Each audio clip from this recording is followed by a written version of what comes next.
Hello? Hello? Huh. Ah.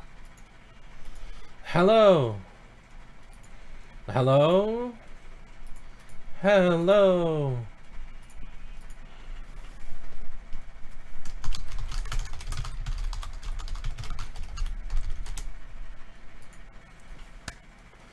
Hello! Welcome to the stream. What's up? How are you guys? I'm Circus. As you can see, there are cute idols on the screen right now, but don't worry. Have no fear. We will dad soon. But I have a question. So, if you don't know what Dream Daddy is, it's a visual novel-esque, dating sim-esque game thing, and all of the characters are voiced, but they're also not at the same time. Like, you'll have them say words, but instead of them saying the lines, they'll just be like, huh, you know? So, like, I have a question. A super big question.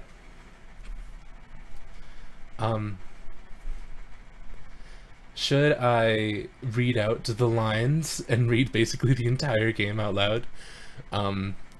Or would you rather me be silent and just react to it? Like, what do you prefer to see when you watch somebody play these types of games?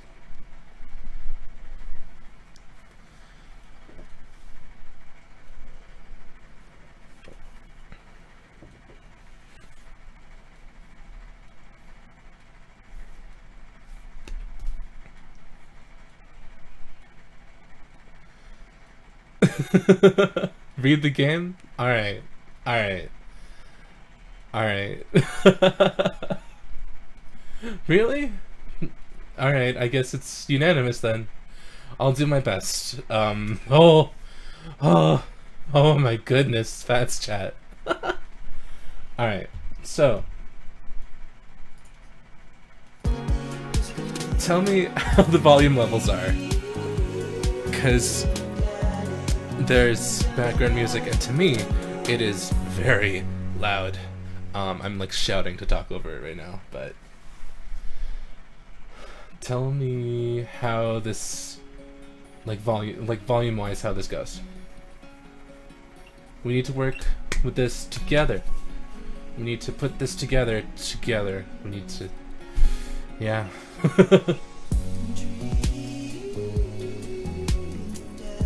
Game's a little loud? Alright. How is this?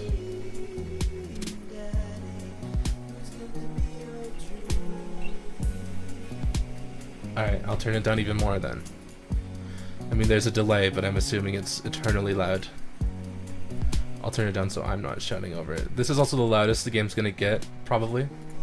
So don't worry about that. Are we cool? Are we chill? Are we fun? Are we fine?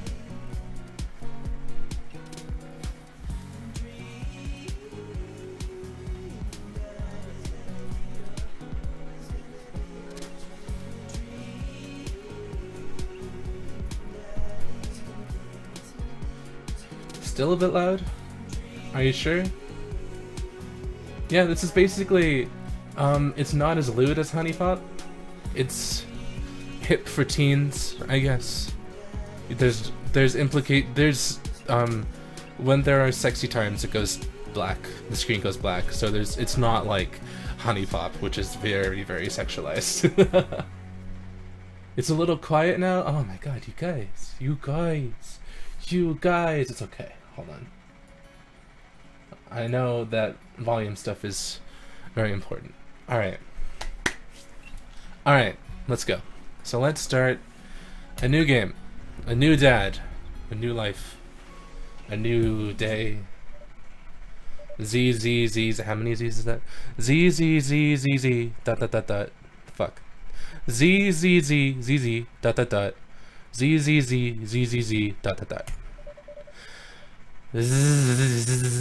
Dot. Dot. Dad. Dad, wake up. So, what should I do? I'm gonna pretend to be dead. I let my tongue roll out of my mouth and stop breathing. Amanda shakes me. Come on, Dad. This hasn't worked on me since I was 6. I'm sorry, Amanda. This is the end for me. Dad, I swear to God. Amanda, I bequeath you all of my earthly possessions. Spread my ashes over my recliner. Okay, well, your corpse better get in the moving van because it's leaving soon. There's our beautiful daughter. Her name's Amanda.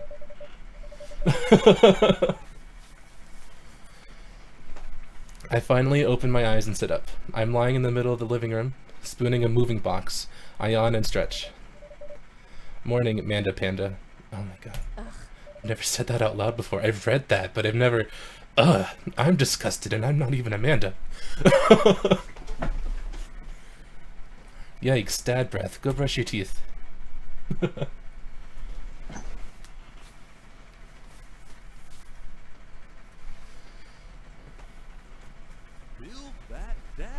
Build that dad. So let's build a dad. Let's get rid of that. So, which I guess I'll do my persona dude. In real life I'm probably more close to this, but I'll stick with this. Persona dude is very, very pale. He's got that round face. That round face. That no, I guess this one. Yeah, this one.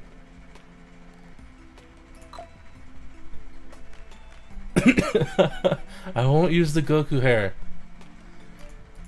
Because, listen, we're gonna have a tough time as it is. I'm too ace to exist, so like let me at least be cute. Alright, can you be a cute dad? Is that even possible? Let's see.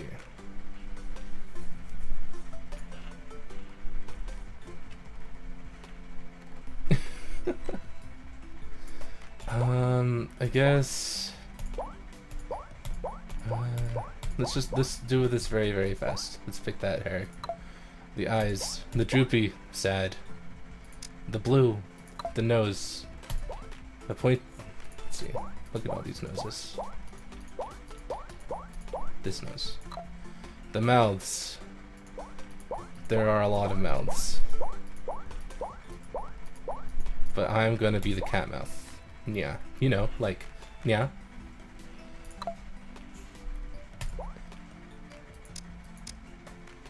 God, this is so weird.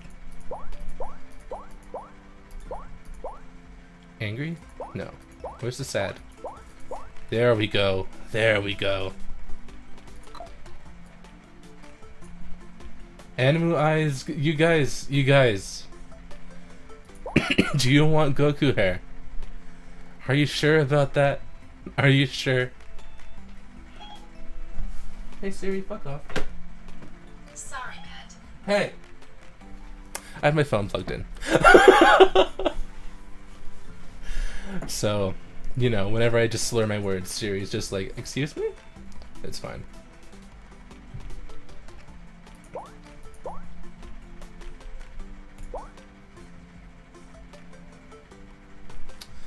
Let's, you know what? Yeah, let's go Goku hair.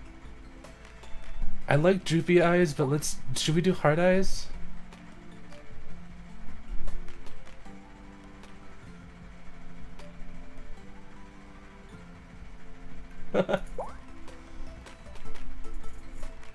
No, I'm getting a lot of no's and a lot of yeses.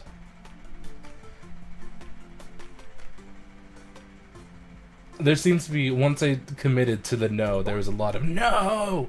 Whereas when I didn't commit, there was a lot of, yeah, so I guess I'll, alright. No glasses, no piercings, not that edgy.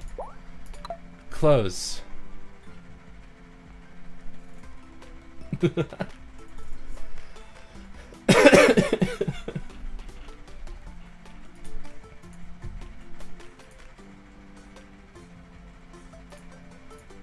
So, for clothes, I'm gonna go with simple, maybe. Oh no, I like this one, stars.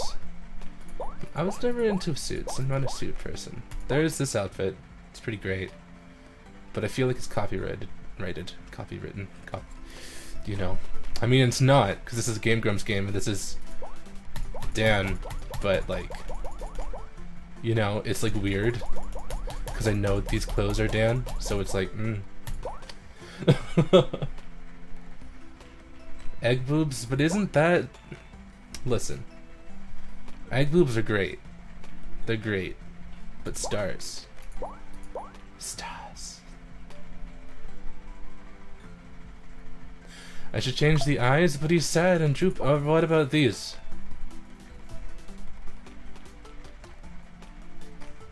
I mean, you can just, like, make Dan.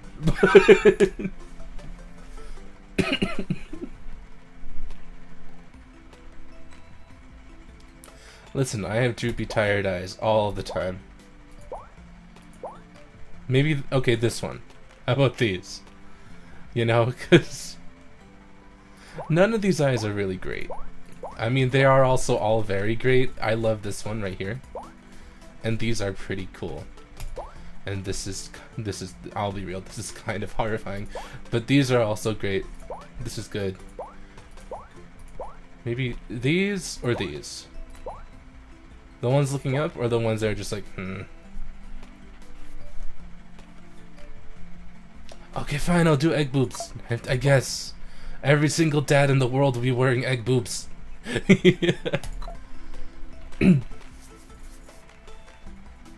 Oh, stars remind you of patches, though. You see...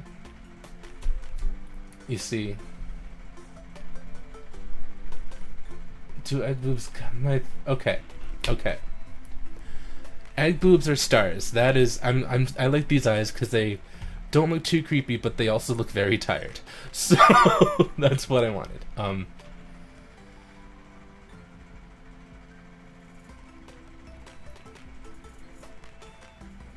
Egg boobs are stars. That's the major decision here.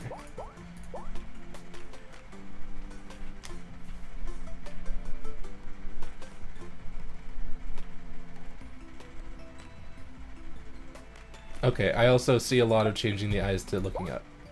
That is pretty cute. We'll go with that. We'll go with that. Okay, but egg boobs are stars. I see a lot of stars. Alright, alright. You could say that I see 10,000 stars. Sorry.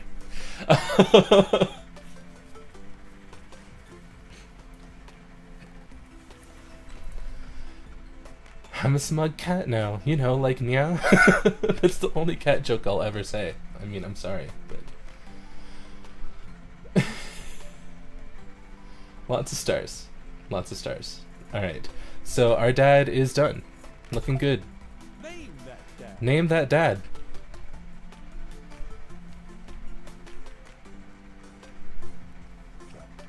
His first name will be Cirque. No.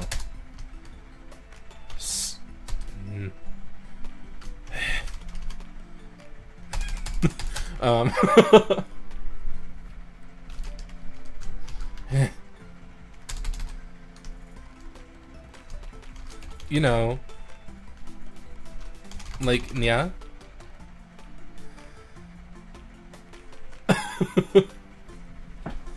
How does this sound? How do you guys like this? You know, like...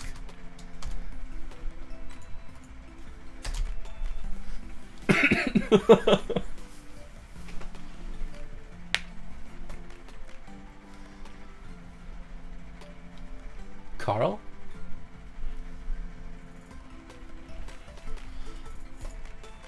You know, like Carl? No. You know, like Nya is a classic, but I want you guys as Onion. Alright, alright. Be that dad. Be that dad. Now let's get into the game. Did you fall asleep packing? I got most of it done, I think. Alright. Searching around the room, it looks like I did a pretty good job. Every box is sealed except for one. Wait, straggler. What's in it? I'm not good at voices. I mean, I'm sorry. Every single character in this game is going to sound like an apathetic circus, because that's what I am, an apathetic circus. So, like, that's this world. That's just how this world is when I play it. Looking into the box, I see a bunch of old photos in photo albums. Little photo. Blah, blah. Good start. We're like, what, 15 minutes into the game and I've already tripped over my words? It's fine. Whoa, I haven't seen these in years. I pull out one of the dusty albums from the top of the pile and we begin looking through it. Huh. That's the coolest baby I've ever seen. So should we be gay or not gay? I mean, I feel like the question's obvious. We're gay. The only way your father and I could get you to stop crying was to put the sunglasses on you. Click. But whenever we tried to take them off, you'd start crying again. You spent the first 2 years of your life with sunglasses on. Nice.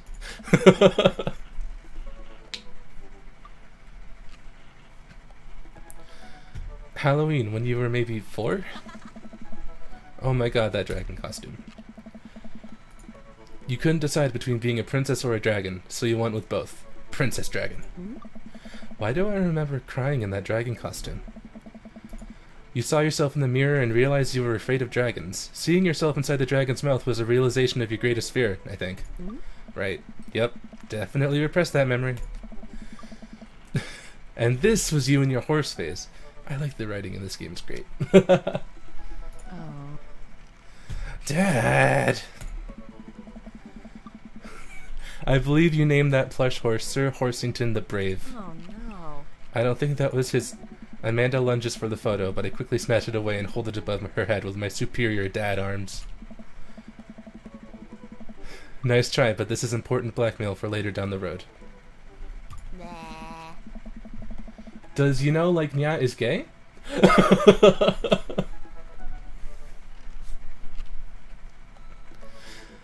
Go ahead and try me. I've seen pictures of you and your ska band. Ouch, kid. The Communist Manifesto had a chance back in the day. I look off into the distance and reminisce about that rad horn section. Hey, it's Emma P. Ugh. No, Dad, that's Emma R. I didn't meet Emma P until high school. Honey, I promise you, wholeheartedly, that I will never stop mixing those two up. Aww. Dad, Emma R has been my best friend since I was 7. Give it a little bit of effort.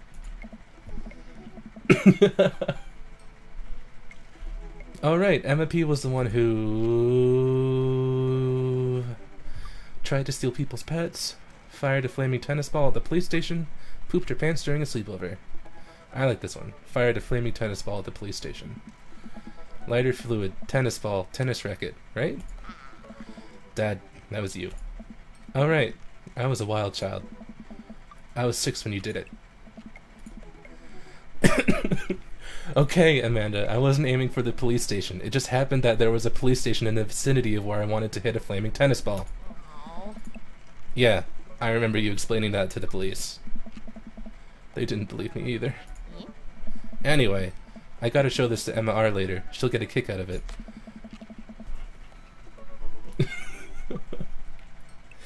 I like how people... now I could go on a tangent about does Juman Han is gay, but yeah.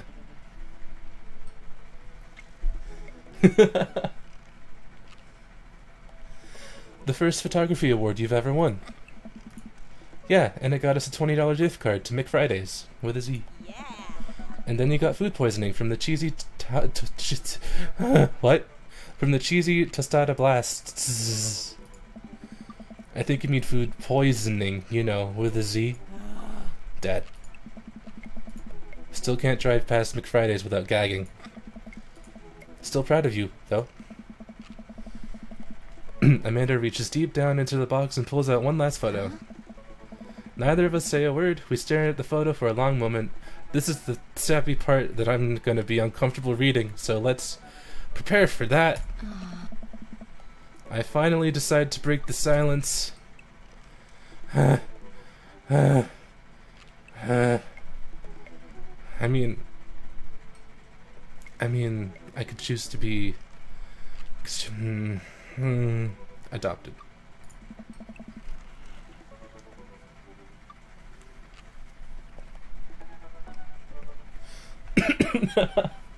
I'm sorry if I'm quiet. I have water. I might BRB to go grab more water because I just went through the whole cup and it's been what, 20 minutes?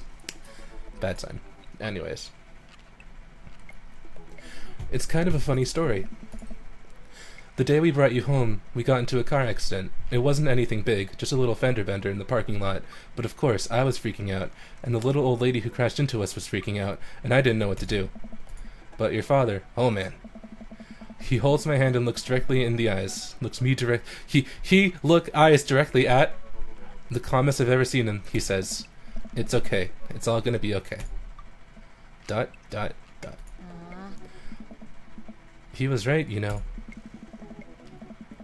I stare at the picture for longer, maybe too long. I miss him. I can't even imagine what it must be like for Amanda. She pats me on the back. Come on, Pops, we gotta finish packing. The moving van won't wait forever. Woo. Sending me a massage? Don't send me a massage. It's bad. I'm afraid. I'm afraid of you coming within my personal bubble. You're right. Oh, I just realized I said, you know, you're right. Ha, ha. Jokes.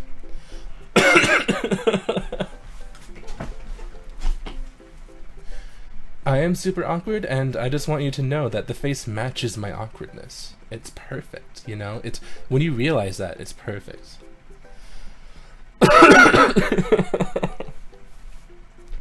Amanda and I pile into the car and take one last look at the old house. So many memories here. Hard to believe your father and I bought this place almost 20 years ago. You know? Hey, remember when I shattered the front window playing catch?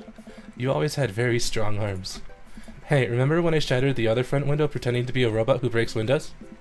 You were a very imaginative child. Hey, remember when I broke the back window We get it, Amanda. You break stuff. And there'll be plenty more stuff for me to break at the new place. Memories to make and stuff to break. You ready? We sit in silence for a moment.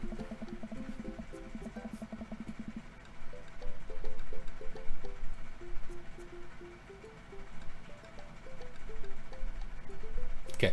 I watched my daughter grow up in this house. It will forever hold a place in my heart, but it stings a little bit to leave it behind. I'm ready. The moving van begins to pull away and I get the car into position to follow it. I watch our house, our old house, disappear in the rear view mirror.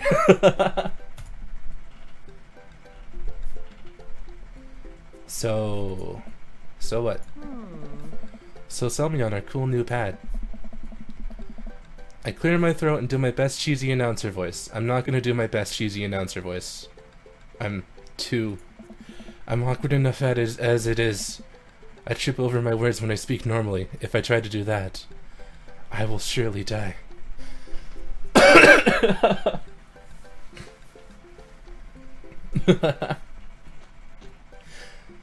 Nestled in beautiful, scenic downtown Maple Bay, our new house features multiple places to sleep. Not only are there bedrooms for your sleeping pleasure, but couches and floor spaces where you can, yes, catch a wink. What a deal! I mean, if sleep weren't for the weak. You sleep more than anyone I know. I admit my faults, Pops. I keep it real. Anyways, it's also smaller than our last house. Cozier, one might argue. Good spin. Yeah.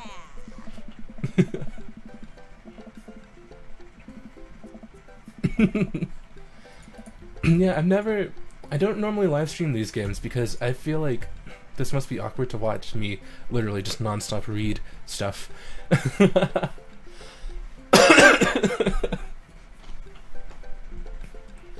I think it's great.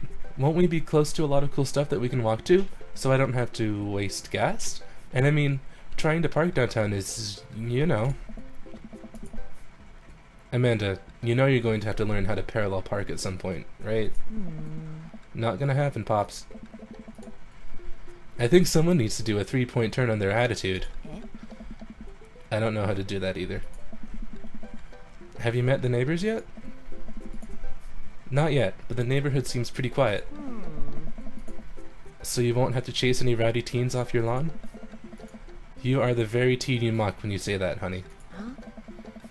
I'm in my last year of high school. I'm practically dust.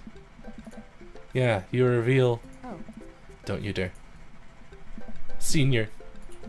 Dad, I know where this is going. Citizen. I'm just gonna ignore that. But I won't forget it. So what's item number 1 on the new house agenda? Well, first we'll need to forge a path through the solid wall of boxes that's blocking the living room. I still have to install the washer and dryer. We need to go grocery shopping. Pops, cool your jets. You have to promise me that we're going to take a break and explore the neighborhood. Okay, you're right. We'll get some work done and then check the area out. Woo!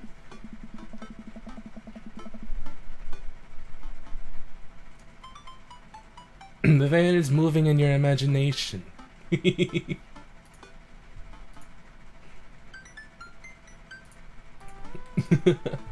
Alright. We pull up to the new house and step outside. The lawn is freshly mown and the for sale sign is still in the yard. Hiya! ... And with a swift kick from Amanda, the for sale sign is no more. Nice form, Sweet Pea. I got a problem with authority! I'm so proud. Man, all that karate chopping tuckered me out. I could really go for a sandwich. An ice cream sandwich. Sweetie, it's 10 a.m. Did you even see all the dogs in the park nearby? You know it. Thank you for moving us to an area where the dog-to-person ratio is very high. I only want what's best for you.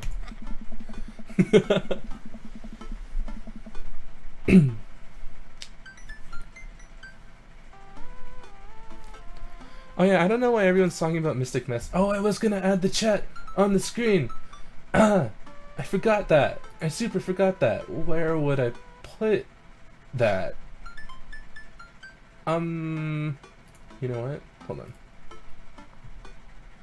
I'm a fool. I'm so sorry. I'm a fool.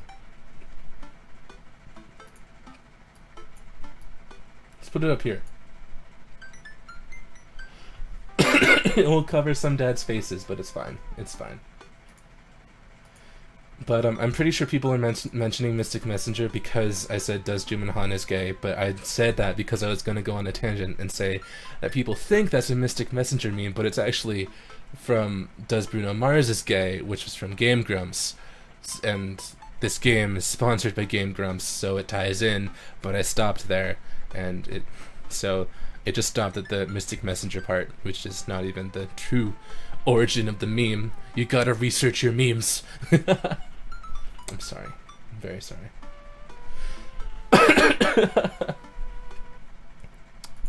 Alright.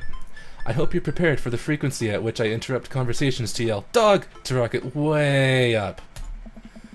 I mean, you do that a lot already. Hey, it's a dog! Oh. Wait. False alarm. It was just a funny shaped rock. If you want to see real dogs so bad, let's go to that park around the corner.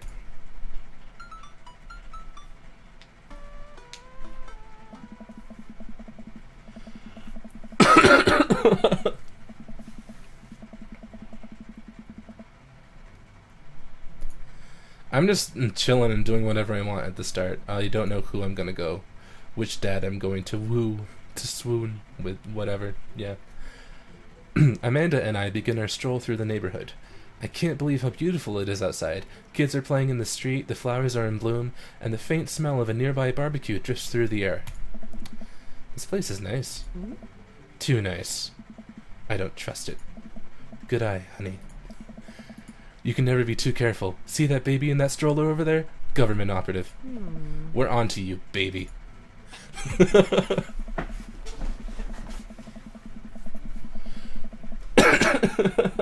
I'm coughing because I always cough. I'm sorry. It's fine. Got weak lungs. Is my mic even? My mic's fine. Alright.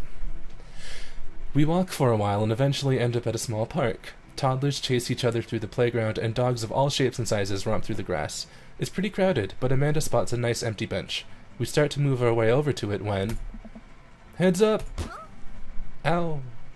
That was a fairy, yeah. Ow, ah. A frisbee suddenly hits me in the face. Woof!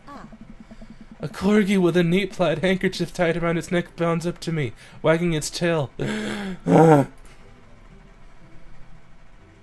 Hello! Arf, arf. He runs around in a circle and nudges my leg with his nose. Oh god, this is the cutest dog. Impart upon me your wisdom, tiny dog. Woof woof. How long do I have left? Grr. What's that? I'm already too late? My fate was predetermined for me long ago? I have no real agency in this cruel lifetime? Ruff, ruff. You're right. I am the master of my domain, for fate is unknowable. Thank you, wise dog. Arf.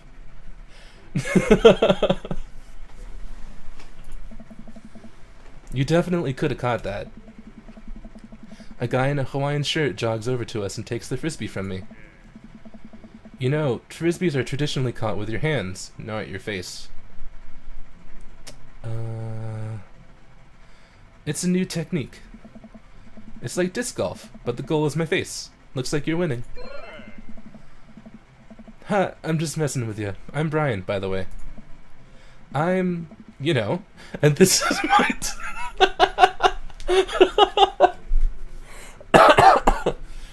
And this is my daughter, Amanda. Oh, this is gonna be great. Alright.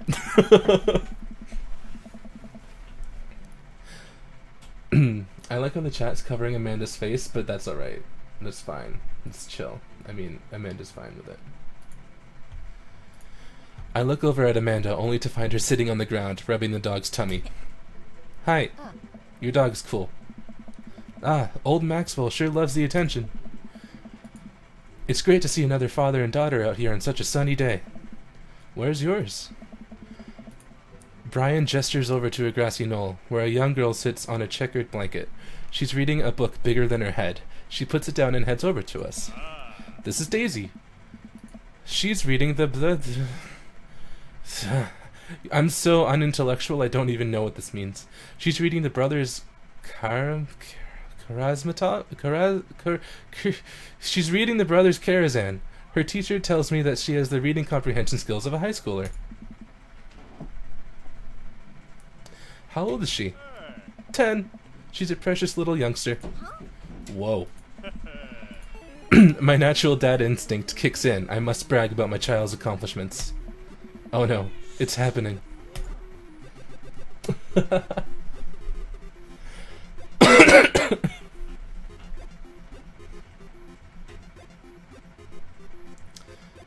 Go on, Daisy, tell him about yourself. That's my girl. Amanda, get in there.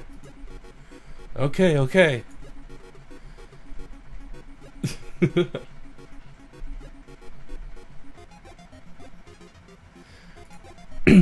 Let's see. Let's brag. Amanda here just recently won a local photography award. Wow, congratulations. Brian loses 10 HP. Daisy actually just won a statewide poetry contest. You lose 15 HP. Huh. Let's brag again. Last week, unprompted, Amanda helped an old woman with her grocery bags. It's extra powerful! Brian loses 20 HP. Daisy just started a weekly chess club at her elementary school computer lab. She's the president too, of course. Dang, my high school doesn't have a chess club, or a computer lab. You lose 10 HP. Brag. Amanda's in all honors classes this semester. Brian loses 10 HP. Oh, really? I'm actually talking to Daisy's teachers about having her skip a grade. Even Amanda kind of bristles at that one. You lose 20 HP. Alright.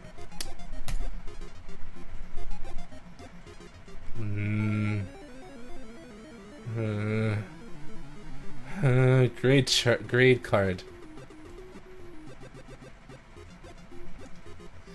You pull a wrinkled copy of Amanda's last grade card out of your back pocket. Amanda. Dad. Awesome grades! Brian loses 25 HP. You really carry that around everywhere? Ouch. Maybe it is kind of weird. You lose 5 HP. Daisy sold enough candy bars this year to get the top prize, a canoe. We're taking it out next weekend. How is that even possible? Amanda could barely get one of those sticky hand things. It's extra powerful. You lose 20 HP. I know how to win this, so I'm child art. I'm sorry. It's not as exciting to me. But it is exciting to me. You unfurl your wallet to reveal a tiny copy of a drawing of a cornucopia Amanda did in the 1st grade. Cute! It isn't very impressive, but Amanda genuinely appreciates you holding on to it. Brian loses 10 HP. You regain 20 HP. Did I mention Daisy said her first word at 10 months? Daddy. Amanda's was potty. Still cute, but maybe this isn't the time to bring it up. You lose 10 HP.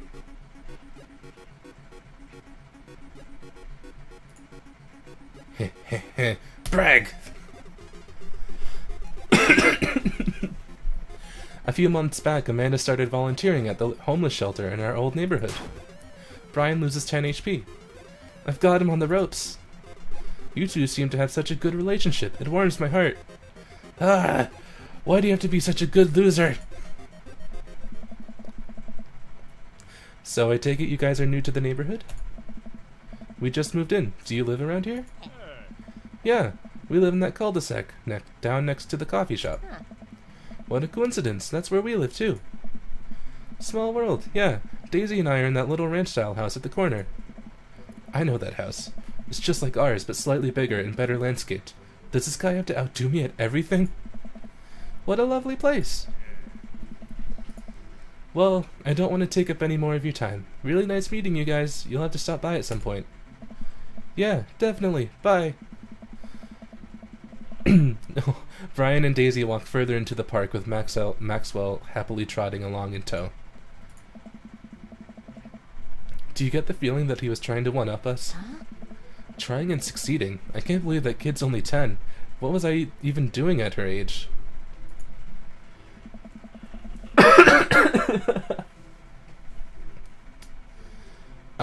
I believe you had a bit of a thing for horses. Shame that didn't pan out. Could have majored in comparative horse studies. Big words are scary to me, alright? I am not an intellectual. It's not too late to minor in horse creative writing. Too close to the truth, Dad. Let us never speak again of the fantastic adventures of Sir Horsington the Brave, an epic in 7 parts by Amanda, yeah?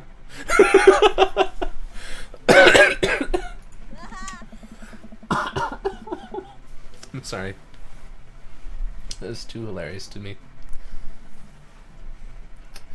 We laugh off the horse epic and walk around the park a bit more, enjoying the day. Let's go to the coffee shop. I gotta get my hands on a nice hot cup of the old bean juice or I'm gonna be useless all day. Old bean juice, wow. I think we passed a coffee shop on the way here. Maybe we could check that out. Let's do it.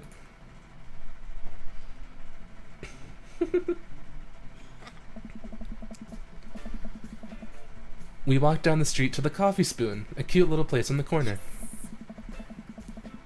Man, this is in such convenient walking distance from our place. Hold on, one sec.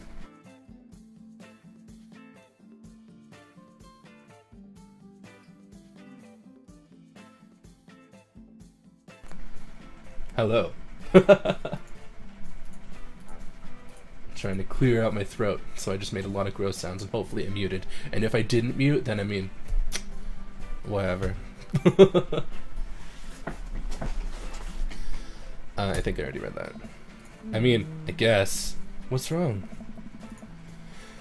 Why would I go somewhere else and drink coffee on a couch when I could just drink better coffee at home on my own couch and not have to make awkward eye contact with other people?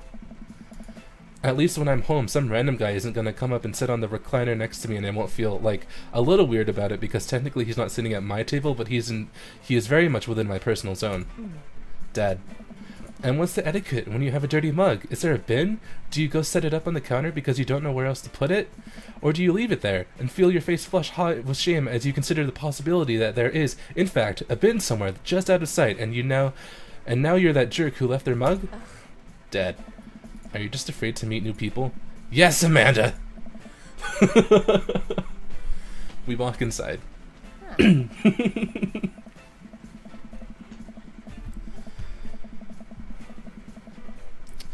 The inside of the coffee shop is incredibly warm and inviting. Vinyl records line the walls and patrons lounge around on well-worn-in couches. Some cool tunes spin on a record player next to a little stage. Hey. Welcome to the Coffee Spoon, guys. How's it going? What's with the name? Oh, it's kinda dumb. It gets mentioned in this poem I like, and I thought it was a good idea at the time, and I suppose now it's still a good idea because, like, the business is still running. But people ask me that question all the time, and I give them the same answer every time, and now I'm standing here rambling, and I'm sure we're all getting more and more uncomfortable the more I keep talking, but man, we're in it now, and I can't stop. So what'll it be?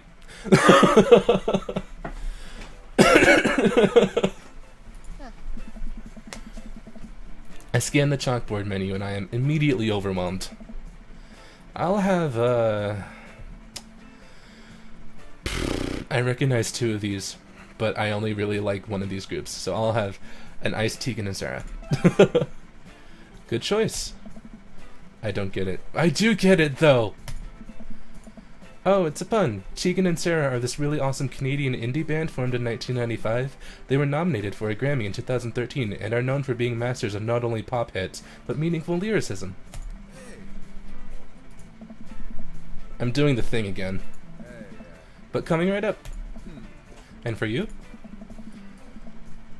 I'll have a macchiato de Marco, please. Coming right up. Do you want that in small, medium, or biggie smalls? Medium? Wait, is Biggie Smalls big or small? I should change that, shouldn't I?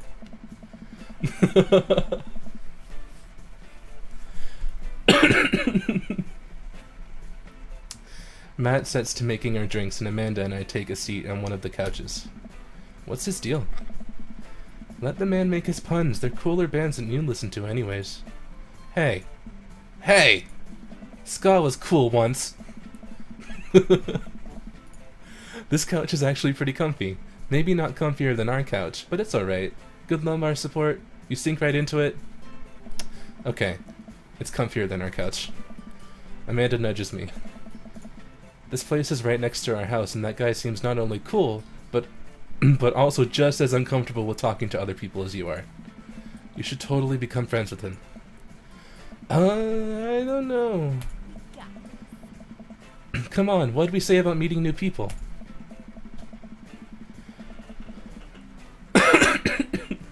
I can't meet new people if I always stay inside and also don't go outside and also don't talk to people. See? We're making progress.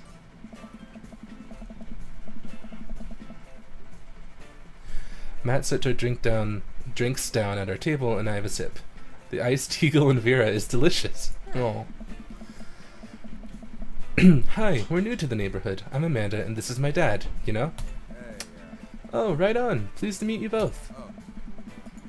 You ought to come by when my daughter's hanging around the shop. You two might get along. Yeah, I'm sure we'll maybe come in from time to time. Amanda kicks my leg from under the table. I'm sure we'll be in here a lot. You know what? Let me get your guys' opinion on something. Your guys' okay. I speak English and only English, but this always confuses me. Let me get your guys' opinion on something. Is that it? Your guys? I always say your guys' but then that's awkward. But anyways. Oh, bye, Jen. Thank you for coming. Matt goes into the back and comes out with a fresh plate of something that smells amazing. I'm working on a new banana bread recipe and I need help coming up with a name for it. Well, I think we're gonna have to taste it first so we can get the full flavor of, you know, and really appreciate the flavor sensations of... Amanda nods vigorously. She knows this game. Yeah, we need to give that nana bread a taste if you want us doing free creative labor. I think that would be common with... I've taught her well. We have trained for this day. I was just gonna give you guys free banana bread anyways. Right, yes, that. Matt serves us each a piece. Amanda and I happily chow down.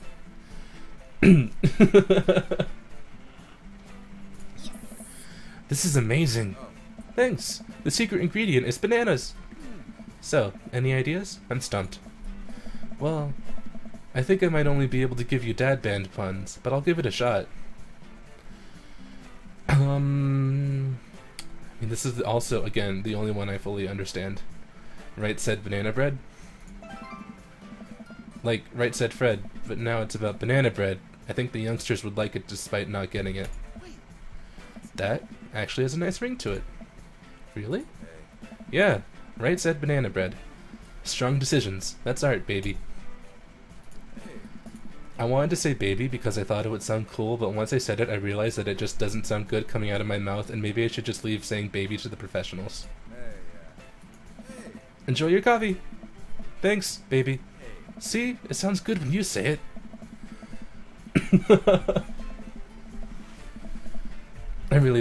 I like this dad. He's good.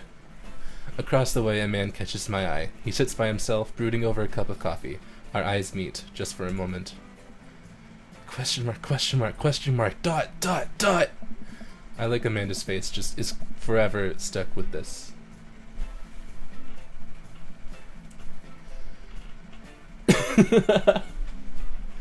I hastily look away, hoping he doesn't catch me staring. Who is that? We finish up our drinks and head out. Thanks for stopping in. Take care. Okay, now that we're full of caffeine, where to? I should get back to unpacking. I've got a lot on my plate right now. Did you know that moving is one of the biggest sources of stress for adults? Is it right behind the constant fear that you smell bad and everyone's too polite to tell you? Probably. Do I smell bad? Amanda gives me a whiff. You're fine, Pops. Let's go home.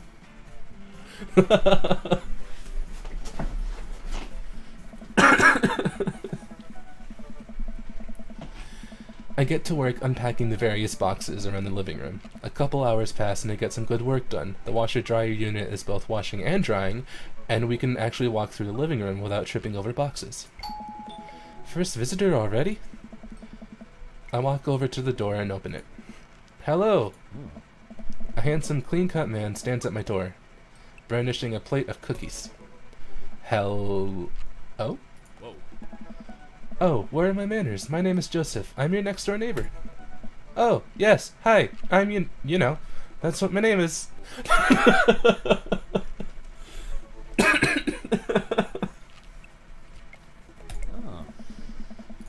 I saw the moving van and thought I'd bring over some cookies. My daughter Christy wanted me to let you know that she baked them herself. Joseph leans in and whispers, but between you and me, she just sprinkled in the chocolate chips. We both share a laugh. Kids, right? Wow, cookies, huh? So nice to meet you. Joseph hands her the plate of cookies with a smile.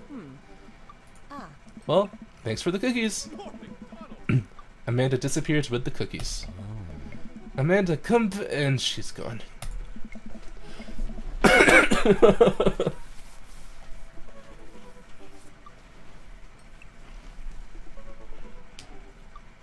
That's my daughter. Her name is Amanda. She's a charmer. Daughters are tough. Sons are also tough. Children in general are just tough. I hear that. I mean, there'd have to be something wrong with you to try and raise more than 2. I have 4 kids. What have you done? Oh, I meant... Don't worry, you didn't mean to be rude. Oh no, this is the first neighbor I've met and my social life is already in a tailspin. I wonder if it's too late to move again? Yeah. Okay. Is the missus around? Mister, actually. And, nope, not anymore. He died. Oh. I'm sorry for your loss. No, it's alright. Wow, this is uncomfortable. We stand there quietly for a moment, acutely aware of how awkward we both made things.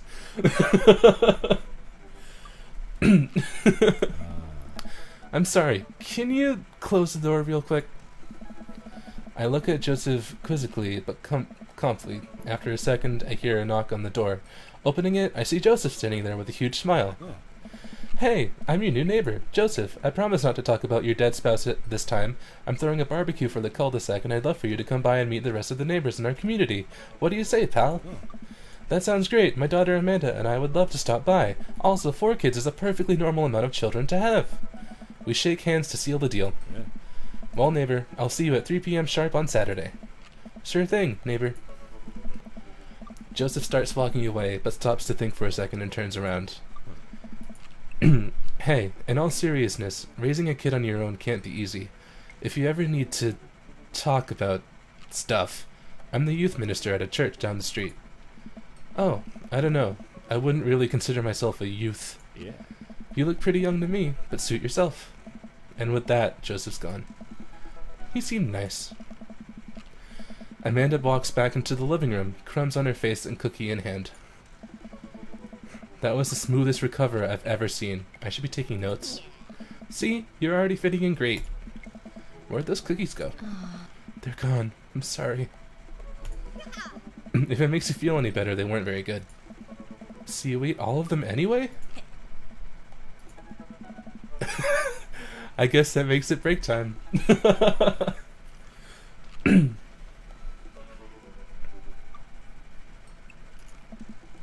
Any ideas?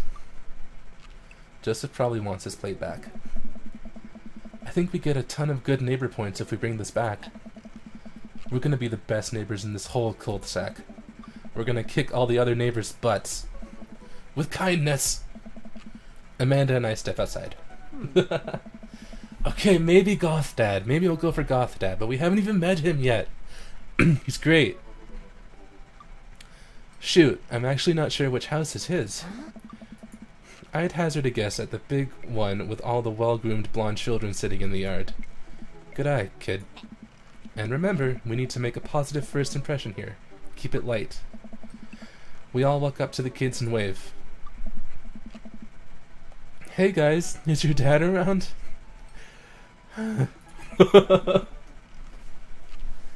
They all just stare at us blankly. We just wanted to, return this nice plate, and thank you for the cookies. Geez, these definitely are Joseph's kids. They all look exactly like him. They were really good. I mean, I heard they were good. I didn't get to eat any. I chuckled nervously. Well, okay. We're just gonna set this plate down on the ground real gentle and then back away slowly. Right, Dad? Right. That's what we're gonna do. The kids' eyes bore into us as we scurry away. I can feel their gaze on my back even as we approach our house. I need something to get my mind off of those carbon copy kids. I need to rest my eyes. You've been awake for, what, 3 hours? And that's 3 hours too many. Relatable.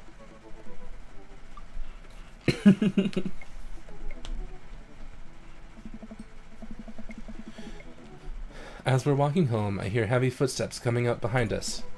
You know, bro! You know? Hey.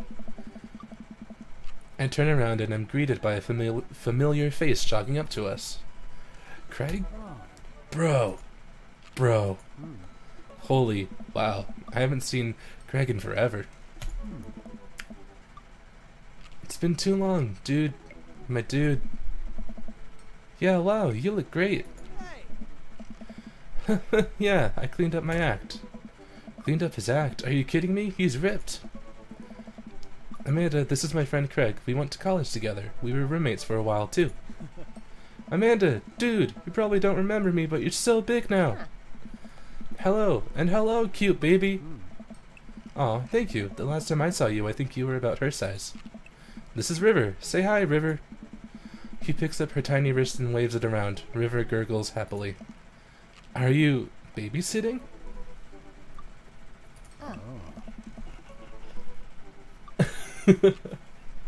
Nah, dude. River's my kid. Man, it has been a long time. Feels like one minute we're rolling up to exams with bad hangovers and the next we're both fathers. Where you been, man? I was working out in California and just relocated the business back to Maple Bay. No kidding. Amanda and I just moved to this side of town. How's Smashley doing? I mean Ashley. Ashley is her name. She actually still goes by Smashley, and we got divorced last year. Oh, dude, I'm so sorry. It's old news. We take turns taking care of River and the twins. It's all copacetic. That one word that's in a ghost song. Twins? You have 3 kids? Ain't life something, bro? Right? Keg Stand Craig is a father of 3. Keg Stand Craig? Oh, yeah, it was my old college nickname. He got it because he did a lot of keg stands. It's that thing where you do a handstand on a keg and then drink from the keg? Right. He was very good at it. And, bro, I hate to be that guy, but I'm in the middle of my daily jog and I really gotta keep up my heart rate. Brought River along for, you know, resistance training.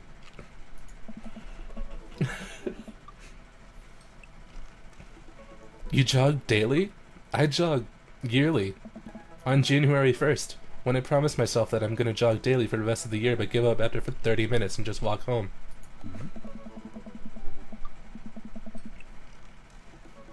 Well, it's never too late to get back into it, dude. You should join me sometime. I don't know. Come on, it'd be fun. We could grab breakfast afterwards, catch up. We could do a bro brunch like the good old days. Alright, sure. Sounds great. Great, let's get that going soon. I better get moving. Good to see you guys.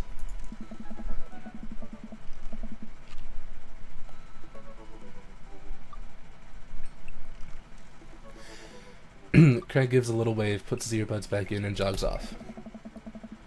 I can't believe Craig is ripped and has kids. I'm reeling. Why's that?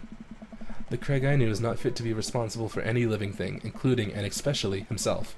One time I watched him drink an entire jar of marinara sauce for dinner.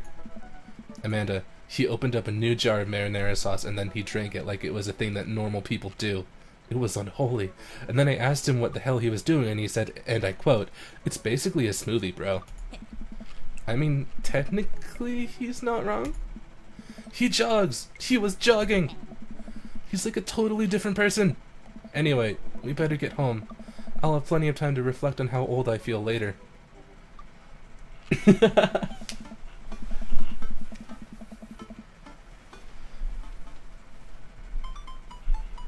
Amanda and I flop down onto the couch. Amanda has to shove some empty boxes out of the way before she can sit.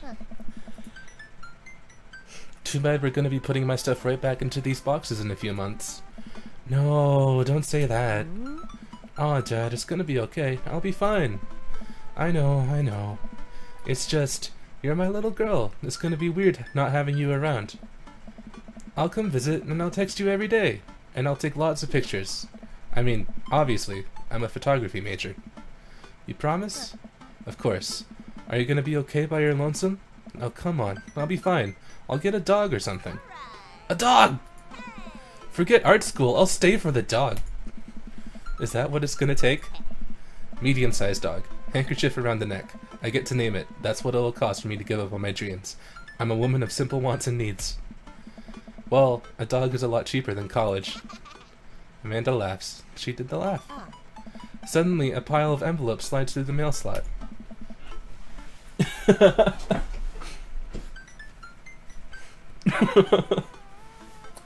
I super relate to the whole dog spiel. It's really good. Speaking of college, Amanda darts over to the envelopes and shuffles through them. She pulls one out and throws the rest back on the floor. This is from McGowan College of Art and Design. Open it! But I'm scared. It's just an envelope. Yeah, it's just like my entire future, not a big deal. She takes a deep breath and rips the letter open with her teeth. We have a letter opener, but okay. I hold my breath while Amanda's eyes dart back and forth, scanning the letter. What does it say? The admission committee has reviewed your application, blah blah blah. Her face drops. Regret to inform you that we are unable to offer your admission to McGowan College of Art and Design. Amanda throws the letter on the coffee table.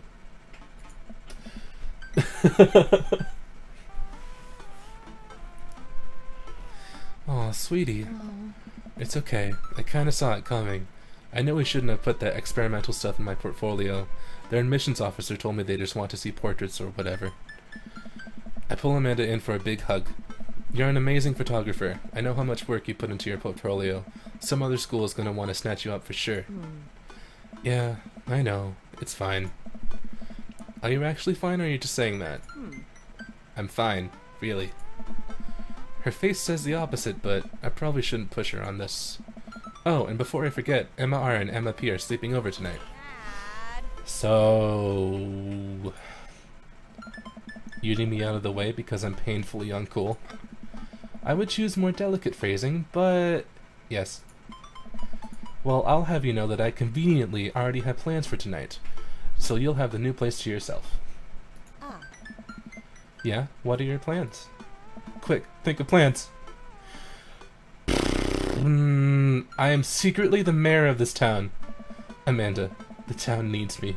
I need to perform my mayoral duties. I must don my top hat and wear my monocle so that I may preside over my mayor stuff. I think you're thinking of the guy from Monopoly. He was a mayor, right? He was not. Right. I'm just kidding. I'm actually going to... Okay. Should we go to bed or go out and watch the game?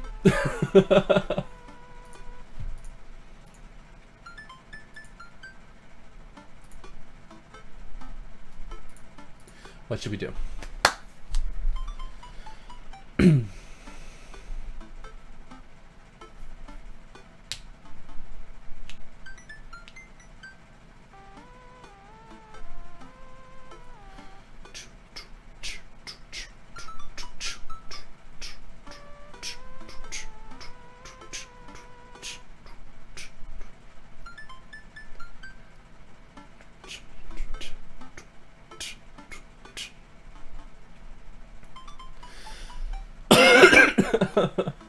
Watch the game? Alright.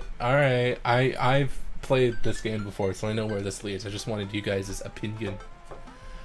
But let's go out and watch the game? Nice. Which game? You know, the game. The one that's on tonight. The game. On TV. At somewhere other than here. Okay, cool. While you do that, I'm gonna do drugs and commit some light arson with the Emmas. I'm concerned you're hanging out with the wrong crowd. Amanda shrugs. I would have expected you guys to be up with white-collar crimes at this point. Maybe money laundering at the least. I'm a street rat, Pops. You're kidding about doing drugs and crime, right? Yes, Dad. Just making sure. I give her a pat on the head. On the head? That was weird. Have fun with your sports. Are you being sarcastic? No, making fun of sports is played out. Alright then. I do some light cleaning around the house and decide to clear out right before Amanda's friends arrive. Before I leave, Amanda stops me. Hey, don't forget that you have that meeting with my English teacher tomorrow. Oh right, Mr. Vega. Vega. I'm gonna say Vega. Yep, totally remembered. I'll be there. Wow, I guess I really didn't think this plan through. I'm not entirely sure where the closest bar is, and Amanda still hasn't shown me how to use the GPS on my phone, so I'm just gonna pick a direction and walk in it. Let's go this way. Cool, okay, we're marching. We're marching in the direction of the game. Any game, really. In the distance, could it be? A big, burned-out neon sign hangs over a tiny dive bar. Jim and Kim's, huh? Alright, it'll do.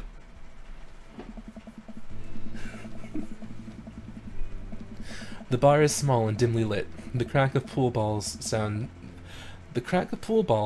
in the back as patrons laugh and joke. A string of multicolored Christmas lights hover above the bartender. I can't tell if he's Jim or Kim. I pull up a seat at the bar. What'll it be? 1 beer, please. Sure thing, boss. The bartender slides me an ice-cold beer. I take a sip and enjoy the refreshing taste. Say, are you Jim or Kim? I'm Neil. Oh. I awkwardly turn my attention to the game, which is playing on one of the TVs on the wall. As luck would have it, my team of preference is not only playing, but is currently in the lead, which is always a good thing. The brightly colored mascot, which is some kind of animal, does cartwheels. I silently cheer in my favorite team, hoping that I don't get into any confrontational arguments with a fan of the opposing team. Several people in this bar are wearing the distinctive colors of the team I dislike, although I believe from their demeanor that, like me, the passion for their team is all in good fun. A middle-aged woman holding onto a nearly empty wine glass slides up to the bar and sits uncomfortably close to me. Hey, sailor. Oh, hello. Good to see fresh meat in here. I'm Mary. Come here often? Oh no, I actually just moved into this part of town today. I'm, by the way. Hey. Are you watching the game? Yeah. My preferred team is in the lead. If they keep this up, they'll win the game with ease. You all just lost the game. I'm sorry, I brought you back to 2007, but, I'm sorry. That's all I could think of. Oh, I love that team. And also, I love that game. I love someone who knows their way around balls. I'm getting the impression that she's a little drunk. Buy a gal a drink? Buy Mary a drink or don't buy Mary a drink? What to do? What to do? I will conveniently tab out while I wait for you guys to tell me what to do.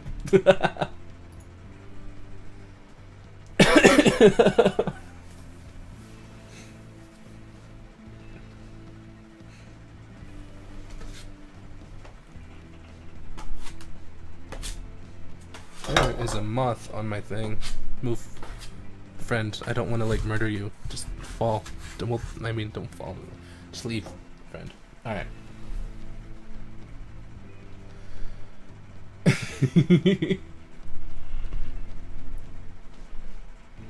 Buy? Don't buy? Buy? Don't buy? Buy? Don't, yeah? No. Don't. Alright. Too late! I almost reluctantly signal the bartender and order Mary another glass of wine. Neil jokes back and forth with Mary. They're clearly friends, and this clearly isn't her first time doing this. She tips her glass at me. Suppose I gotta keep you company now. Hey. So, what do you want to know? What's the latest gossip around here? You came to the right broad.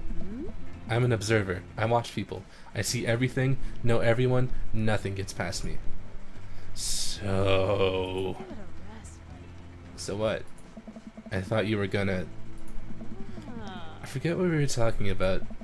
About the gossip? You said nothing gets past you? Oh right, I'm also a steel trap. Confidential to a fault. So what else can you tell me about this part of town? It's quiet, that's for sure.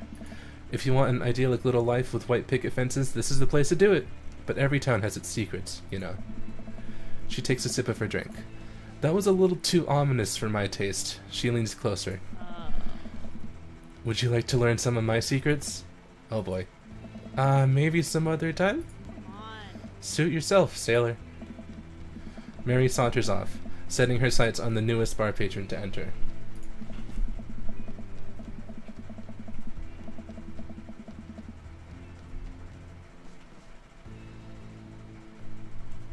I happily watch the game over another beer. The game has gotten close in terms of points, a little too close than what I'm comfortable with. After a particularly skilled player loses a number... I don't know where that came from. After a particularly skilled player scores a number of points for the other team, putting them in the lead, I hear an affirmative grunt from another man at the bar. Go team! It's the brooding man from the coffee spoon. He sits alone, sipping whiskey and watching the game as well. Enjoying the game? I am now that we're winning. Oh, we must be rooting for different teams. In my opinion, my team is far superior. I have to disagree with that. Based upon our win-loss record, I'd say that my team is superior. That's where you're wrong, since as it stands right now, my team is beating yours. The conversation ends there and we both go back to silently rooting for our respective teams. The game is close, with both sides playing their hardest to win, but in the end my team prevails. Quiet cheering ripples through the bar. Quiet cheers ripple throughout the bar. Huh!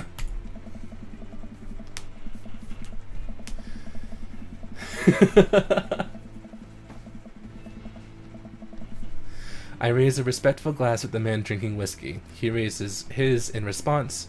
An unspoken truce is formed between us, based on mutual love for the game. He motions to the bartender, who pours 2 glasses of whiskey. The man slides one over to me. The name's Robert. Thanks. I'm, you know. You must be new here. Mariari hit on you? Mariari... I'm sorry I slur my words so much. Yeah. Robert chuckles. She's a peach. Well, you picked the best bar in town. As slimy as it is, you'll never find a better spot than Jim and Kim's.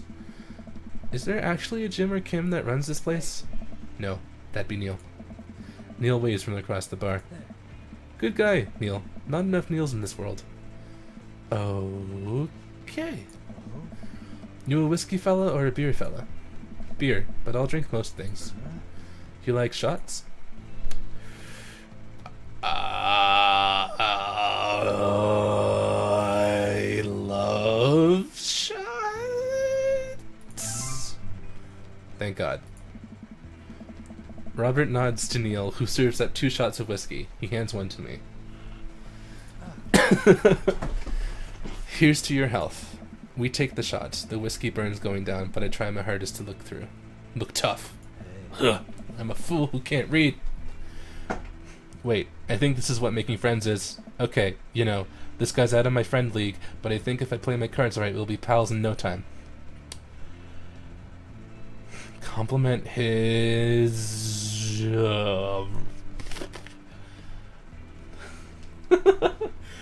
his rugged good looks. Your face is good. Thanks? Wait, I think this is what flirting is. Man, this guy is mysterious and cool. Way cooler than I am, at least. Robert signals to the bartender for another round. What are you doing here tonight?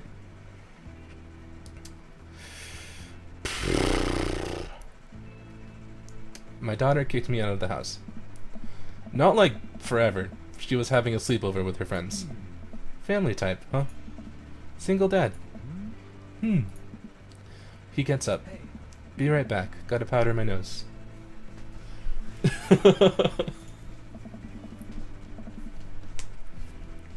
Never seen Robert this talkative. He must like you. Huh, I guess so. I gotta admit that Robert has a gruff charm to him. If a guy like that thinks I'm cool, then I really must be.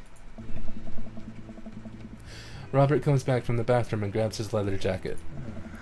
I'm gonna go home. You heading my way? Robert and I leave the bar and find ourselves walking in the same direction. I live in this cul-de-sac down the way. Does everybody live there? Me too. We just finished unpacking today. Great place to be. Good neighbors. Well, some of them. Who's that? We get to Robert's house, which is just a few houses away from mine. We stop and then he turns to me. I don't kiss and tell, you know. So are we doing this, or what? What? You know. Do you want to come inside or not? A wave of realization rushes over me. I blush. No. 2 ways for this. I better call it a night. Catch you around? Sure.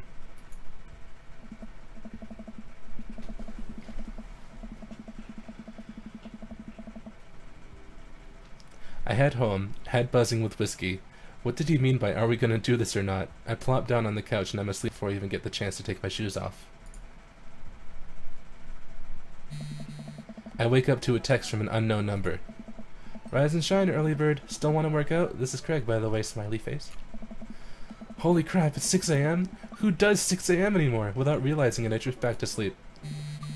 Whoops, must have winked back out. I checked my phone again.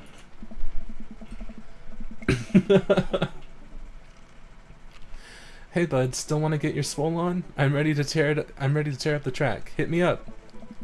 God, the last thing I want to do right now is work out, but it is correct. I do want to catch up. I don't think we meet anybody new if we do this. Yeah, no, I would do this if I wanted to date him, which I don't really want to right now. So I'm gonna go to sleep. I shoot a quick text to Craig to apologize for bailing and immediately fall back to sleep.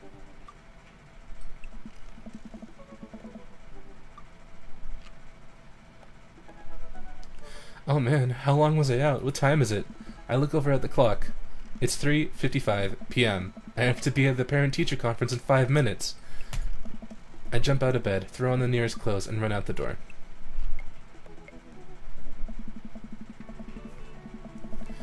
I arrive at Amanda's school and check in the front desk. They give me a bright orange visitor sticker and send me on my way. I feel pretty haggard after not brushing my teeth or showering, but hopefully nobody will notice. I check my watch and I am relieved to see that I am only 2 minutes late. Wait, was it room 103 or 108? I spot a youth standing at his locker and approach him for help. Help.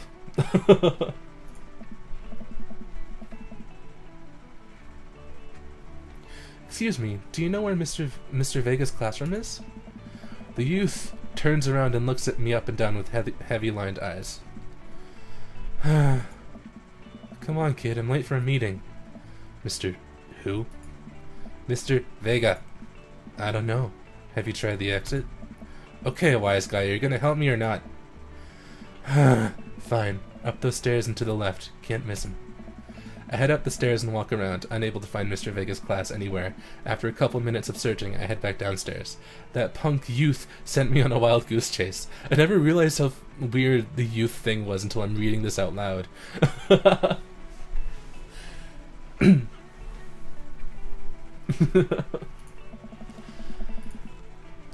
I get back to where that low-rent Gerard Way is standing, fully ready to give him a piece of my mind, when suddenly a head pops out of the classroom next to his locker. Lucian, don't you have a third period to get to? Fine, Mr. Vega. I don't know why I did a voice for him, but I mean it's there now. Wow! Now I'm officially 10 minutes late. I glare at him as he walks away. We're not cool. You must be, you know. This period's almost over. Would you mind waiting in the back?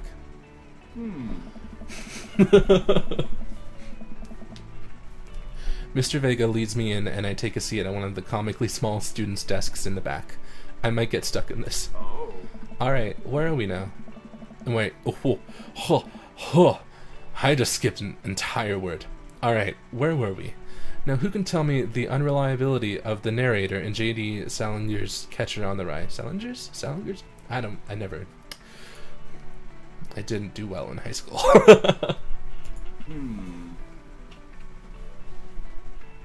Yes, Colin? Colin stands up and does the thing where he blows into the crook of his elbow to make a fart noise. The whole class erupts in laughter. Alright, everybody. Very funny, Colin. Please sit down. Now, Holden Caulfield is an unreliable narrator in the sense that the bell for the end of the period rings, all of the students immediately get up and make a break for the door. Remember to do the reading and answer the response questions on page 194 in your textbook. Nobody's listening. Or not, I guess. Mr. Vega turns to me and sighs. Middle schoolers, right? Don't you teach high schoolers? Both. You know, budget cuts. Right. Thanks so much for coming in. No problem, Mr. Vega. Please, call me Hugo. I don't normally do these impromptu parent-teacher meetings, but as I'm sure you know, Amanda's a very bright student, and I'm concerned about her recent behavior. What's going on? Amanda has never been the most engaged student, but I know she cares. Recently, though, she's been falling behind. She's not completing assignments and has been doing rather poorly on tests. I'd normally chalk this up to senioritis, but this is strange. I thought Amanda always shared everything with me. It hadn't even crossed my mind that something might be wrong. I just wanted to ask, is everything okay at home? Alright, feel like, to be honest, we just moved. Maybe that's why Amanda is, you know? Yeah, it sounds like Circus's dad's name is something really dirty, so everyone avoids saying it by saying, you know. Either that, or just really complicated. Like, hey, you know. So.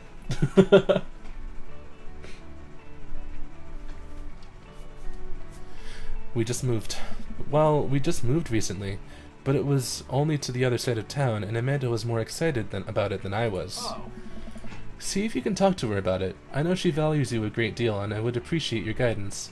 And would appreciate your guidance. See, I'm really bad at reading, my dudes.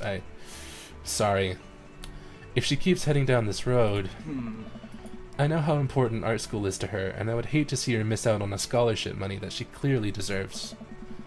I'll make sure to talk to Amanda. Thanks for letting me know, Hugo. Hey. Anytime. On my way out, I stopped, thinking for a moment. I turned to Hugo. Hey, Hugo. Oh. Yes? They ever catch that Rye? Ah. Yes.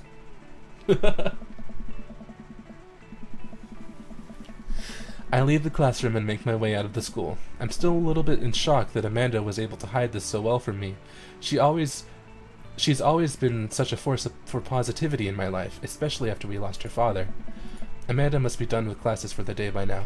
I'm sure she would appreciate a ride home. And maybe I can talk to her about what's going on. I pull up to the carpool and Amanda hops in the passenger seat. So, did you have fun gossiping about me? Mr. Vega and I actually just gossiped about our celebrity crushes. So you talked about Mario Batali the whole time? Oh. It was a very productive meeting. I'm pretty hungry. Can we grab some dinner? Sure thing. Let's go to the mall food court. Does that sound good to you? Yeah, sure. Why the mall? Geez, can't a dad take his daughter to the mall? Will you buy me things? I will buy you a thing. Singular. Sounds like a deal to me. We drive in silence for a short time. Amanda plays a game on her phone. I should say something. You know, sometimes when a kid gets older, they find that they have to keep things hidden from their parents, and that's okay, because sometimes that's what kids do. And that's okay, but also sometimes it's good to have the parents' perspective because, you know, maybe the parents have also dealt with similar situations, and maybe they're a little cooler than you give them credit for. Anyway, what I'm trying to say is that it's good to share. Love you. Have you been reading my tweets? You have a Twitter? What? Never mind.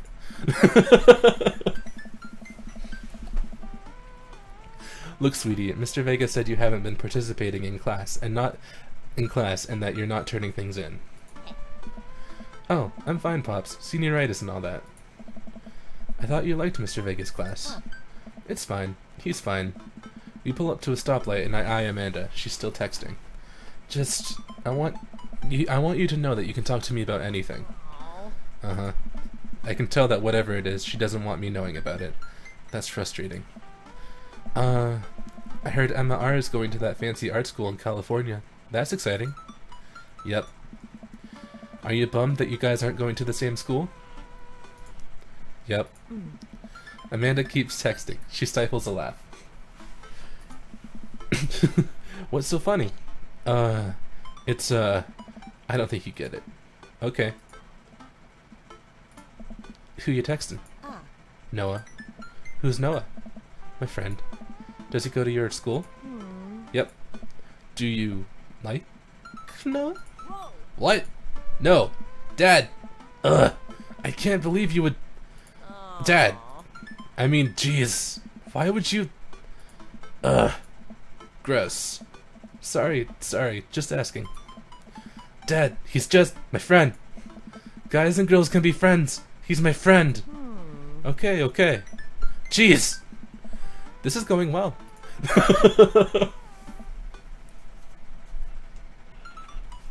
Well, good talk. Love you, kiddo. She leans forward and turns up the radio. I guess that conversation is over. To the mall, then. We arrive at the mall, a big indoor shopping center with a couple different floors. It's kind of dead, but that doesn't stop a mall security guard from yelling at a group of loitering teens. Let's eat something disgusting for dinner. Hell yeah. Language, missy. Heck yeah? Better.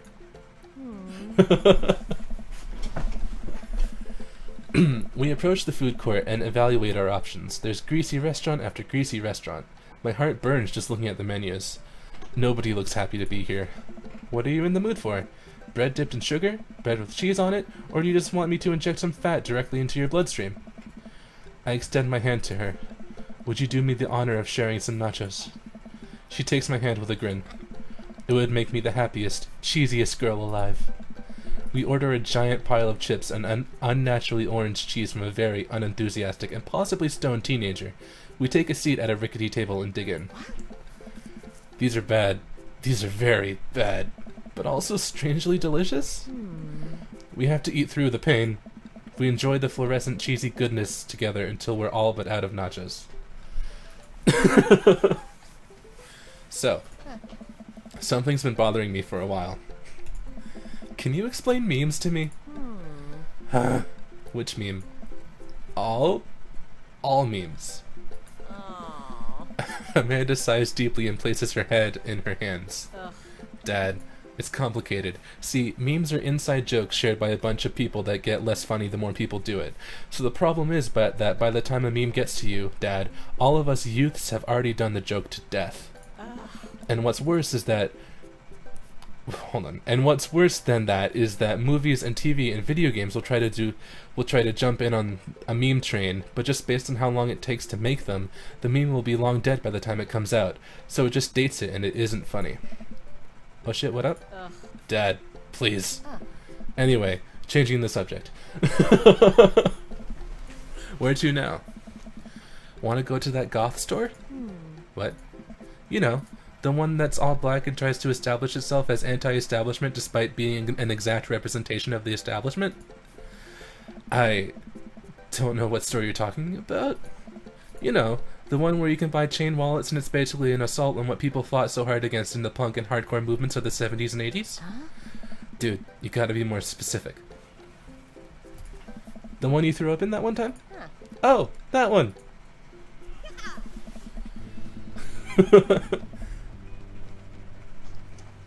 Amanda runs into the store with me trailing behind her. She makes a beeline for the back. There it is! You can still see the outline, kinda. I'm so proud. Speech! Amanda. Speech! Speech! Speech! Speech! Alright, I'll do it if you stop chanting! Amanda stops immediately. I clear my throat. Thank you all for joining us here today. You see, I couldn't do this speech myself. I couldn't speech at all because, like, on that first word, in the first sentence, I skipped over it already. The YouTube chat fucked up. Ah! Hold on.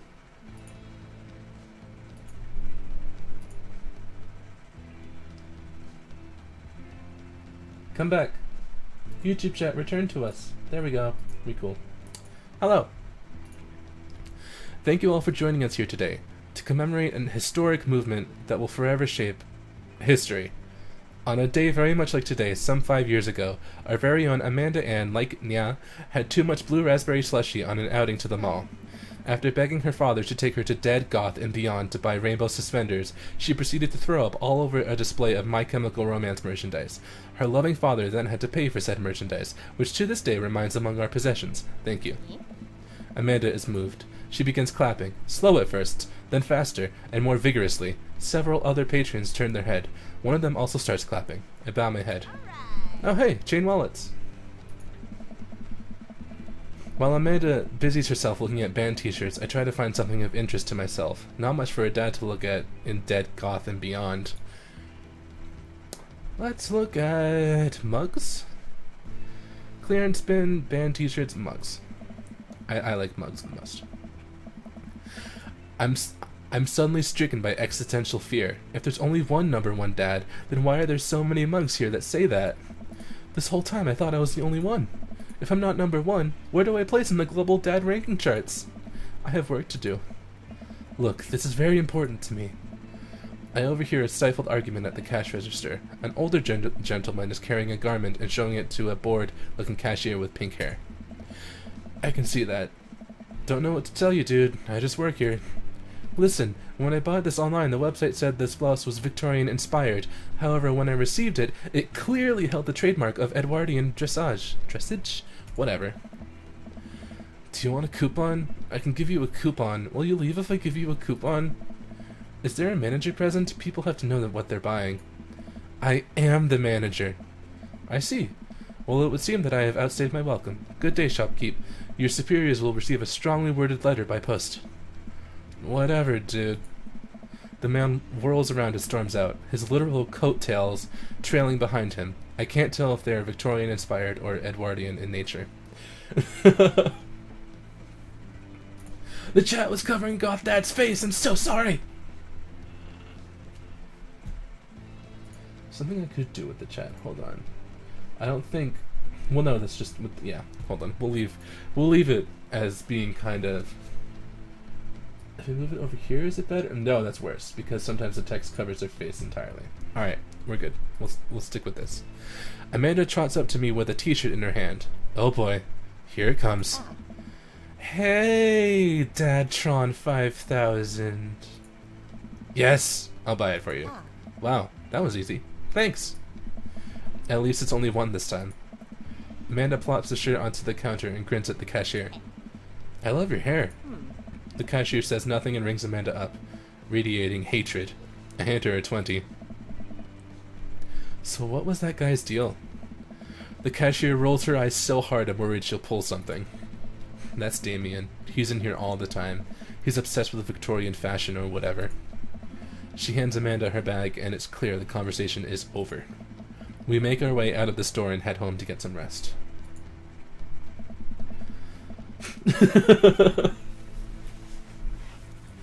Amanda and I sit on the couch, trying to find something to watch over bowls of ice cream. Huh. Oh cool! Long Haul Paranormal Ice Road Ghost Truckers is on. Your favorite, right? Oh hell yes, they have to make it over the Canadian tundra before the ice road melts, but they're also hunting ghosts. Eh? Also the trucks are haunted. This is an episode I've already seen, but it's one of the best. Callum and Flint Dogbone, the twin brother truck driving and ghost hunting duo, find themselves in the greatest peril yet. Oh no! The ghost done got control of the truck! I can't steer on them! They're damn ice roads! Let me use this EVP meter to try and communicate with the spirits. Flint, we're about to die!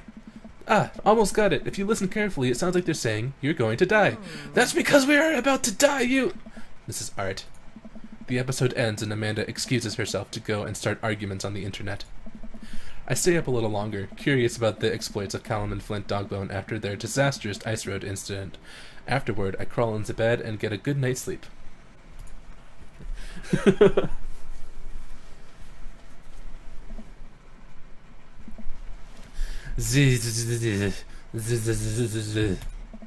Morning, sleepyhead. 5 more minutes. You have never ever let me have 5 more minutes, so get up. Fine.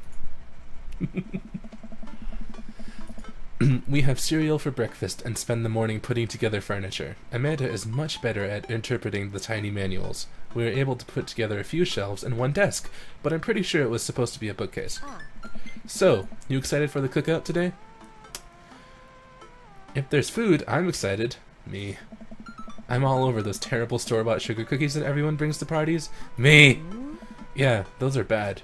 Which means there are more for me. Me! I love those cookies because everyone else hates them. Don't you want to meet some of the people in the neighborhood? I'll probably end up standing uncomfortably in the corner with a plate of food and hope that nobody talks to me. Also, me. Dad, you're a beautiful work in progress. We will get that butterfly to emerge from the cocoon. The social butterfly. Well, we better start getting ready. We definitely don't want to be late. What? No, we have to be fashionably late. Who shows up to a cookout on time? You know what? We're going early, just because you said that. I head out the door and Amanda reluctantly follows. We walk across the street to Joseph's house with a store-bought veggie plate. I'm a terrible cook if it doesn't involve a grill. Huh?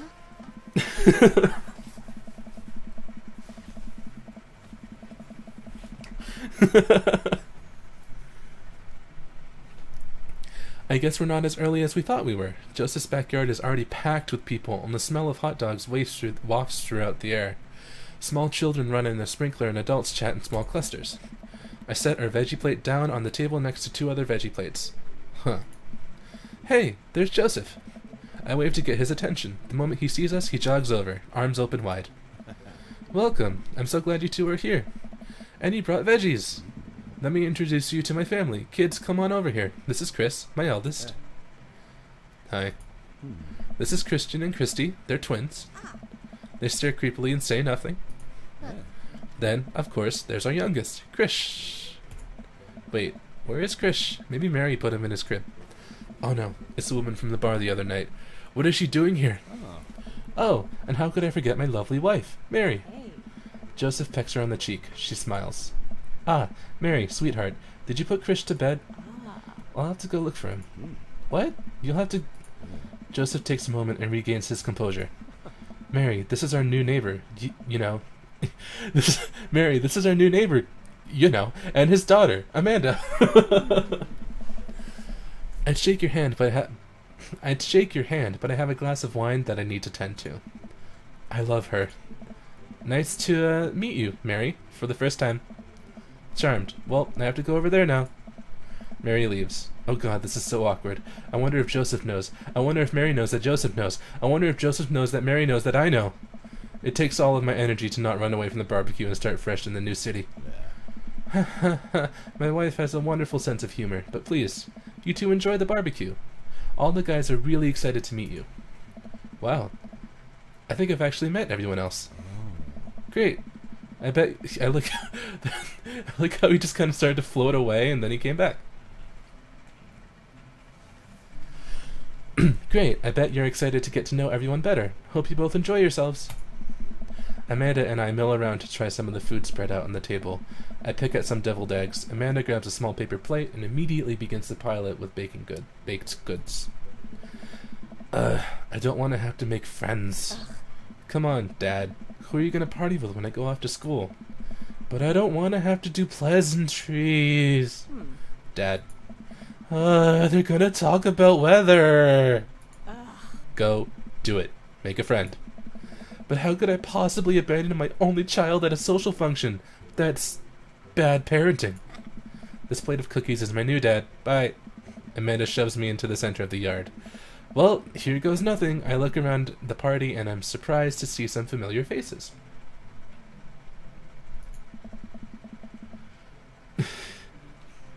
Isn't that the barista from the Coffee Spoon? Didn't I meet that guy at the bar? Didn't that guy throw a frisbee at my head? Isn't that the guy who was throwing a fit in Dead Goth and Beyond?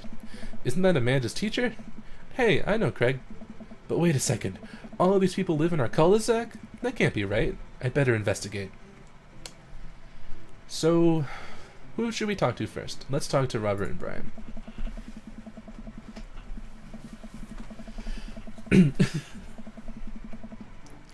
I glance across the yard and notice Robert and Brian chatting over drinks. Man, I don't think I want to deal with being one-upped by Brian or whatever happened with Robert last night. Oh no, they caught me staring. Oh no, Brian's waving me over. Shoot. I flash a smile and walk over to them. Hey, guys. You know, how the heck are ya? Settling into the new neighborhood alright? Oh, you betcha. Got the living room in order at least. That's great to hear. I've been doing some living room work myself. Finally got the 50 inch, finally got the 50 in there. The game looks great in high def. Oh boy. You know, have you met Robert yet? Yeah, we've met. Robert regards me over his whiskey. Good seeing you again. We were just talking about my most recent camping trip. Spent a night out in the woods with Daisy and Maxwell. She's definitely an outdoorsy one. Even caught her first fish. It's good to see you taking your daughter out like that. I bet she loved it. And it's great that she loves the outdoors. Mine loves being inside. Relatable.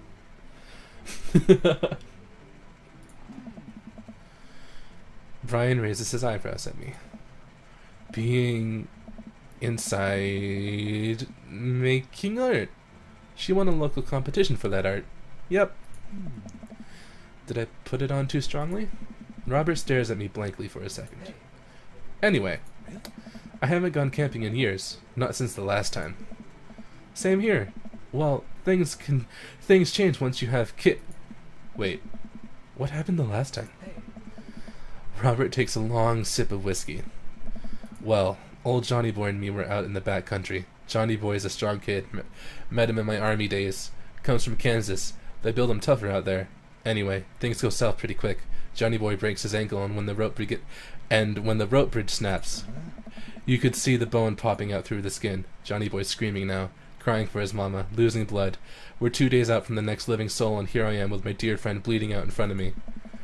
I'm able to dress the wound, but now I got a fireman carry a 6-foot, 180-pound man over some of the toughest terrain I've ever been in. I won't lie to you. There were moments during those days when I thought about leaving old Johnny Boy. But you build a bond with your brothers in arms, and that bond never breaks. I got that boy back to civilization, but I lost some of me out there. I guess that's camping for you. Brian and I stare in disbelief. Robert takes another long sip of whiskey. I'm just kidding. My friend John and I went inner tubing down the river, and he lost a flip-flop. Missed that kid. Brian and I laugh nervously. Or am I kidding? Brian and I tense up again. I'm kidding. Whew.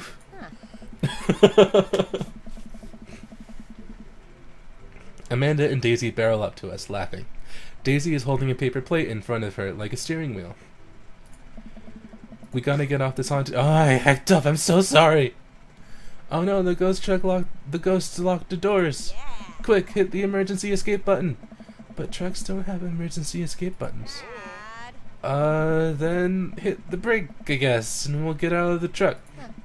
The imaginary truck. Anyway, we're safe from the ghosts, but how will we ever survive this Arctic tundra? Daisy, you might have to eat me. Are you prepared to do that? I'm prepared to do anything to survive. That's cold-blooded. I like that. Although I'm not sure I have the materials required to properly cook you. You know, that reminds me of the last time I went skiing. Robert! Wait a second. Are you guys playing Long Haul Ice Road Paranormal Ghost Truckers?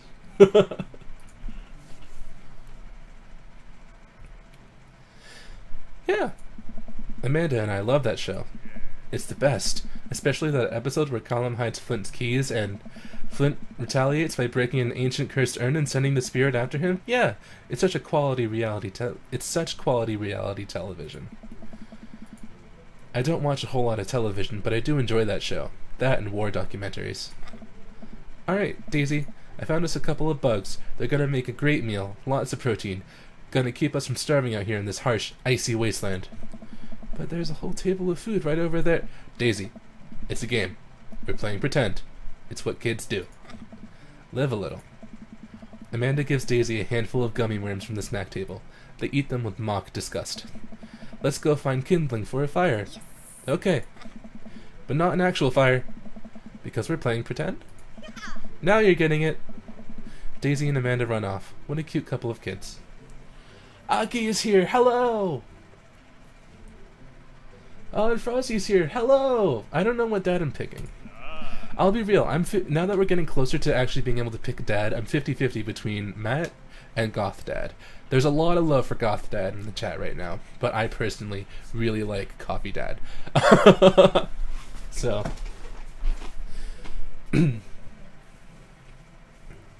Man, I've never seen her get along with anyone so quickly. I guess Amanda just sort of has a way with kids. That's kind of amazing. Daisy doesn't really get along with kids her age. It's nice that he's not trying to one-up me this time. Maybe we can have a regular friendship after all. Really? She just kind of keeps to herself. Her teachers say she spends every recess in the library. I think the other kids are intimidated by her intelligence. There it is. I wouldn't worry about it too much. Amanda was shy at Daisy's age too. She used to have a habit of crawling under tables and crying every time we took her to a restaurant. She bit people too. Oh ho ho. Kids, right? I can't do it like, oh ho ho. I can't do that kind of laugh, I'm sorry.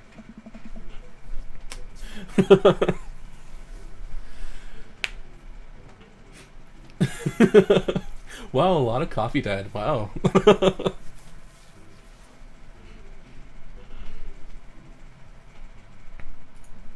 Gotta love them. You're required by law. I hear that. Well, since they're getting along so well, maybe we should try to put together a little play date for them? They do seem to get along really well, but the thought of continually hearing about all of Brian's accomplishments is rough. Yeah, that'd be nice. Well, I don't want to take up too much of your time. Go meet some of the other fellas. Let's go talk to Matt, Hugo, and Craig. Matt and Hugo seem to be embroiled in an intense discussion. Craig looks on, smiling politely. I walk over to say hello. Well, I don't think it's fair to try and compare two art movements like that. Periods in art only exist because they're a unique byproduct of the social and political climate of a time and place. And to try and take something like, say, the Rococo period and compare it to postmodernism in America, you're completely disregarding the context in which a work of art is created. Matt and Hugo seem to be so busy talking that they don't notice me. Craig leans in. Dude, I have no idea what's happening. I'm gonna talk to Craig, I think. Or, I don't know. I'm gonna, Craig.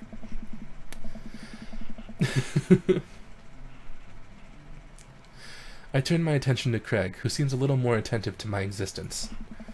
How'd resistance training go the other day? Great. Little River here is a great cheerleader, aren't you, tiny bro? Craig grabs River's arms and waves them around. You can do it, Dad. I'm so proud of you. I'm sorry for pooping on you. She must be a handful at that age. Oh, they always are. But it's so worth it. Craig grabs River's arms again and waves them around. Also, I'm sorry for throwing up on you, Dad.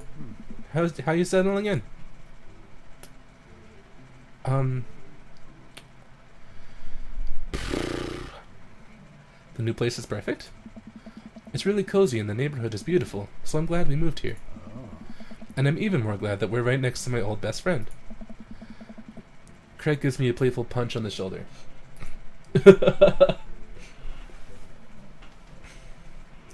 This is bro dad. Bro. Dude. That dad. This is coffee dad. And this is teacher dad. Ow. I remember that hurting less in the past. Sorry, I've been doing push-ups and stuff. You know, how are you liking the neighborhood? It's pretty nice. Everybody's been super friendly.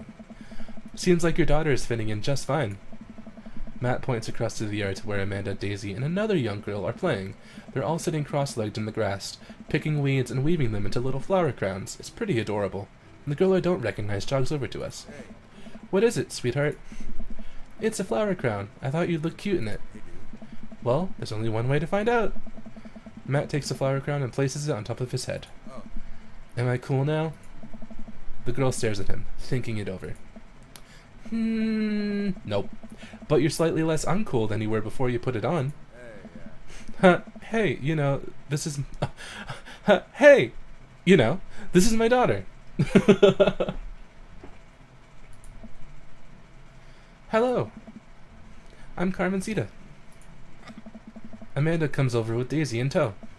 Dad, look, I'm making friends. Yeah. Are you making friends? You better be making friends. Yeah, actually, Amanda, you remember the cool barista from the coffee shop? And my old college friend? And, your teacher? Hey. Oh, hi, Mr. Vega. I didn't realize we were neighbors. Ah. Yep. You still gonna get me that overdue term paper? Oh. Haha, great seeing you. Amanda finger guns her way out of the conversation like a champ.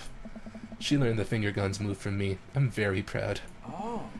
She's definitely a charmer. Speaking of which, where did my son go? Sweet manchego. Hugo looks around the party. He must finally spot him, because his eyes go wide. Sweet manchego. I'm so sorry, Aki, this must be awkward. You don't get to name your daughter. Amanda is forever Amanda. If it makes you feel better, Craig is the name of my uncle and Matt has my name. So so there's some awkwardness there. Ernest Hemingway Vega, are you smoking? Ernest is holding a lit cigarette. Nope. I see Ernest across the way. He casually takes a long drag of his cigarette and then flicks it into a gutter. Unbelievable. Excuse me. Hugo marches over to Ernest and I turn my attention to Matt and Craig. Kids, right? Man, I do not envy Hugo. The last barbecue we had, Ernest tried to shove a sparkler down Joseph's pants, nearly burnt down half the yard. And the barbecue we had before that, he actually burnt down half the yard. And then it spread onto my lawn and burnt down half of my yard, too. Hugo walks back over to us, practically dragging Ernest behind him.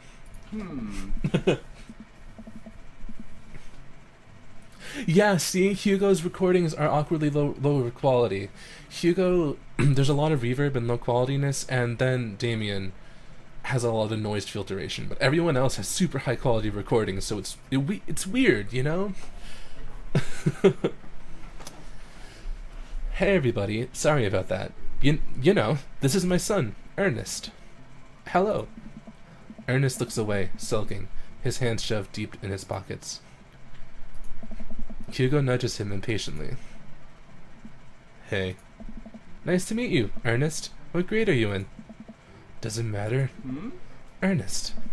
Okay, I'm in 8th grade. God, are you happy now? I'm sure you were just dying to know. Yeah. Good for you? Can I go now? I'm tired of talking to old dudes who blame my generation for the failing economy. Ouch. Ernest! Oh yeah, because I'm totally embarrassing you!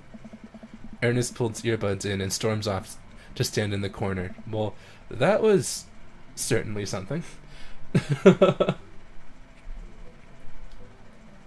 Hi, Jen. He seems nice. Hugo puts his head in his hands and sighs. I'm so sorry. He's having a really rough time. As much as I want to be the cool dad, I have to be the authoritarian dad, and he clearly resents me for it. I mean, I think as a dad and a teacher, that's about as authoritarian as you can get. Honestly, are any of us cool dads? Is it even possible to be a cool dad? What? I'm cool as a cucumber. See? That right there. You can't say that. My kids think I'm cool. But for how long, Craig? How long do we get to be the cool dads? I don't know. I think we just have to accept the fact that as dads, we become the machine we once raged against and accept our fate and unironically wear socks with sandals. Your kids may think you're cool now, but the moment they hit puberty, you're doomed. Amanda's 18 and she still thinks I'm cool. I yell across the yard to my daughter, Amanda! I'm cool, right? Amanda just laughs. She keeps laughing. I see your point.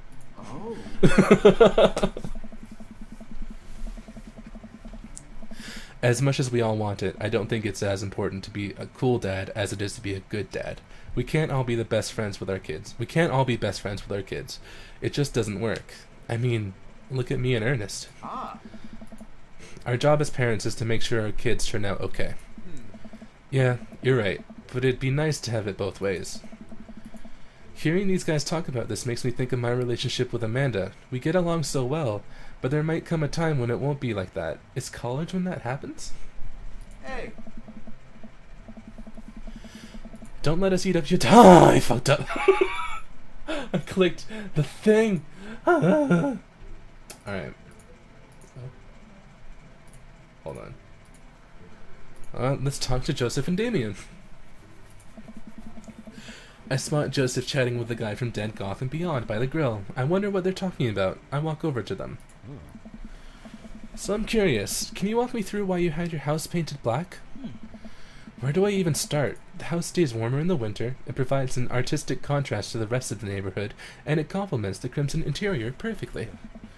It's definitely an interesting choice. Oh. Thank you. I'm very proud of my abode. You know, I was just having a conversation with Damien about his aesthetic design decisions. Damien regards me up and down with a warm but critical eye.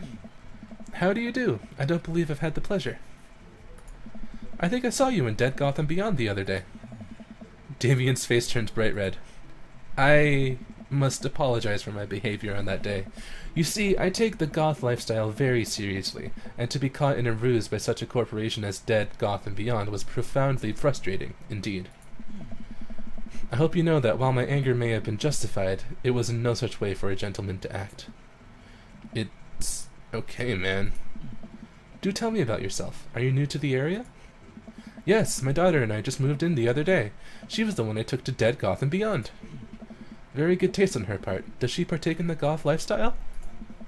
I think for a second. I look over to Amanda, who's hanging out with some of the older kids in the neighborhood. What? Hey Amanda! Would you consider yourself a goth? Amanda yells back. I wouldn't necessarily try to fall under any one specific label, but I guess if I had to choose, I would more describe myself as twee hipster with some normcore leanings. Bats are cool, though. Ah, pity.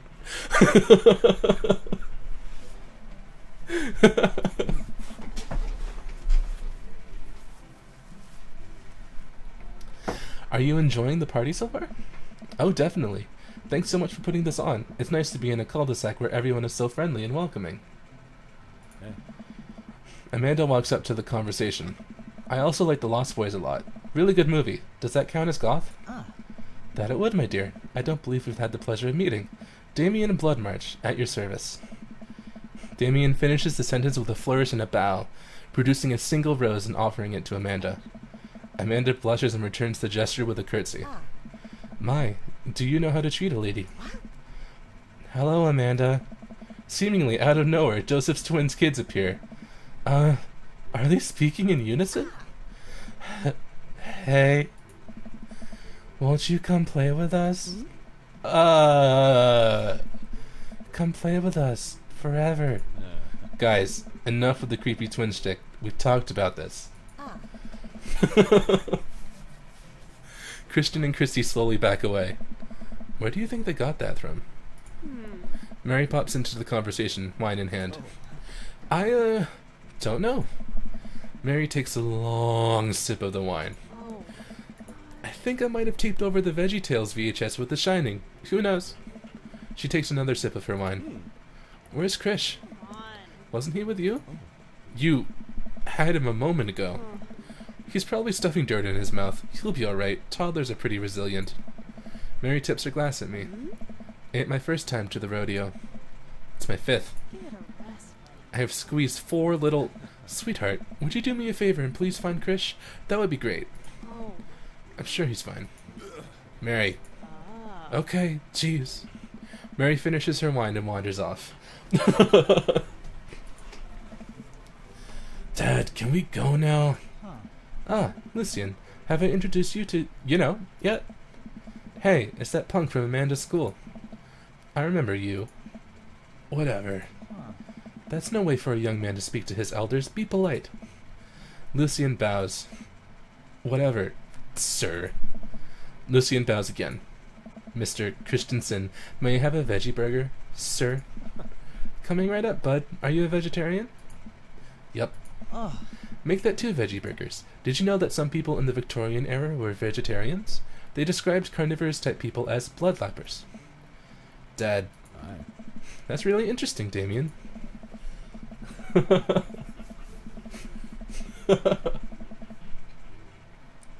Joseph turns to the grill. Just a hint of a tattoo peeks out from underneath his sleeve. I can't believe I didn't notice it before. It looks like the bottom of an anchor. Whoa, is that a tattoo? Hey. Yep. I wasn't always a youth pastor, you know. That's so cool. Want to see mine? What? Lucian pulls back some rubber bracelets, revealing a lopsided 666 in black ink. My buddy gave me a stick and poke tattoo last week. I think it's healing up pretty good. Lucian! We'll talk about this later. That's pretty cool. What's the significance of the tattoo? I don't know. I just thought it looked sick.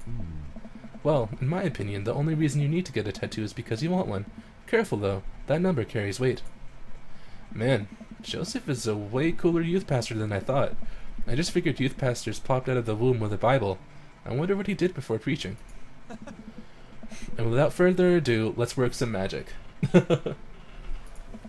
Joseph closes his eyes, takes a deep breath, and gets to work. With the greatest of ease, he sets patties on the grill, flourishing as he flips his spatula in the air. It's easily some of the best grill work I've ever seen. You guys think this is my first time in front of a grill?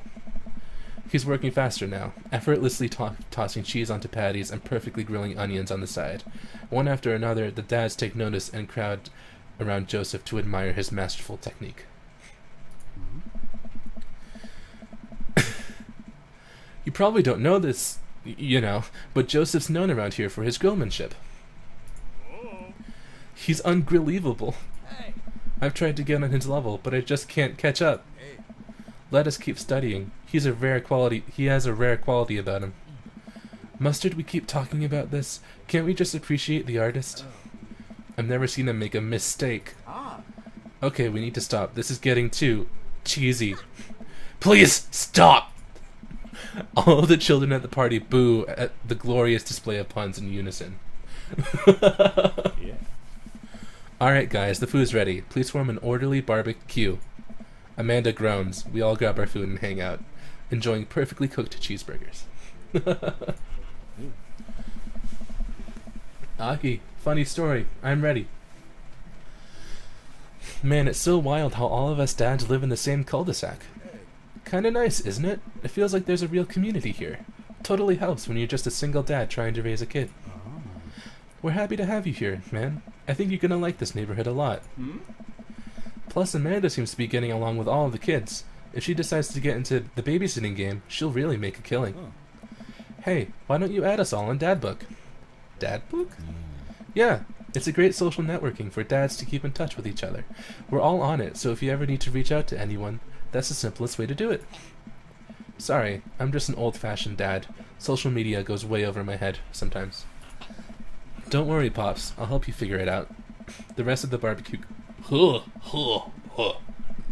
just, like, mid-sentence had to burp, but it was a fake-out, so it was just like... But it's okay. We're fine now.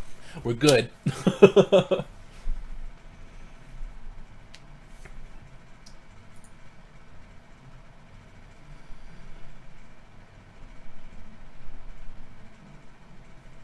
Alright.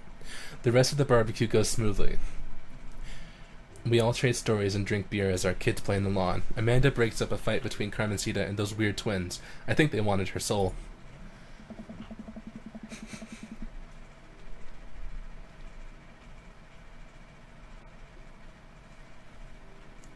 Amanda and I walk back to our place as the sun sets over the neighborhood. Pretty fun party, don't you think? I mean, I got a burger in me. Sweetie, if I could impart any sort of wisdom upon you right now, and not that this was a bad situation, but if you're ever in an uncomfortable situation, always look for the silver lining. The silver lining got you through. The silver linings get you through to the other side. We ate Rockenbergs today, and it was good. Amen. Well, hey, at least you met some other cool dads. You should hit him up on Dadbook. Maybe I will, if I ever figure out how social media works. I have a good feeling about this place. Me too, Dad. Woo!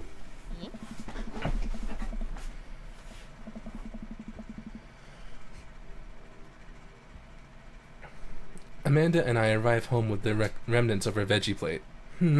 Seemed like nobody was really into the cauliflower. Any big plans for this evening? Actually, yeah. I'm going out with some friends. Oh. Is that okay? Of course. Just keep me posted. And be home before midnight. You got it. And be careful. I will. Make good choices. Of course. And call me if you need anything. Dad, you're not gonna do the thing where you wait silently for me to come home in the living room with all the lights off, are you? What? No. I've never done that, and I will never do that. Okay. Do you have plans for tonight? My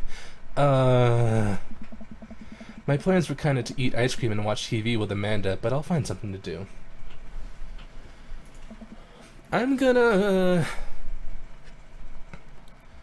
see how long I can sleep for. Kiddo, I am tapped out.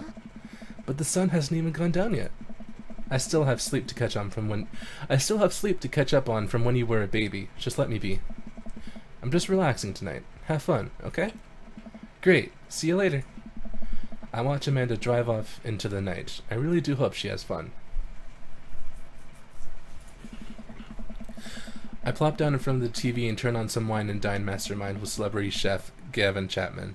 Looks like Gavin's making a roasted rack of lamb with rosemary and mashed potatoes. I'd love to be able to cook like that, although I think if I was actually good at cooking, I'd use my powers for evil, like just making baked Alaskas all day instead of any food of real nutritional substance. Man, Gavin Chapman just caught that thing on fire, but he meant to do it. What a professional. I lose track of time as I blaze through several episodes of Wine and Dine Mastermind, and also one episode of some cooking show called Meat Hell. I'm not even sure what that one was about. It was just a lot of yelling. I glance at my watch. Man, it's almost midnight. I should check in with Amanda. I send a text. Hey kiddo, you good? I wander into the kitchen as I wait for a reply. Amanda's phone is almost always in her hand, so I'm sure she'll respond soon, unless she's driving home now, in which case I hope she doesn't respond soon because I definitely taught her better than to text and drive. I reach into the freezer and grab an ice cream sandwich. It's a little late for this, but I think I've earned it after a long day of socializing. I check my watch again. And then my phone. Nothing yet. Okay, see, now I'm worried. Do I call her? Do I call the cops? No, it's too soon for that. I'll just send her a gentle reminder text. What's up? Half an hour passes. Now I'm really worried. The episodes of Gavin Chapman's Meat Hell are not only not as... My dudes, I have to BRB real quick. I hate to be that guy, but super have to take care of business. So we will resume this in like 5 minutes at most. Be right back. Be right back. I'm not going to leave BRB on the text chat, but I'm saying BRB. Saying be right back. If I see anyone in the chat goes, where'd he go? I said be right back. I'm saying be right back again. Be right back. By the way, did I say I'm going to be right back? I will be right back. Okay, I'm going to be right back. Be right back. Okay? Okay? Okay. Be right back. BRB.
If anyone said that this was over, they lied to you, and I am very disappointed.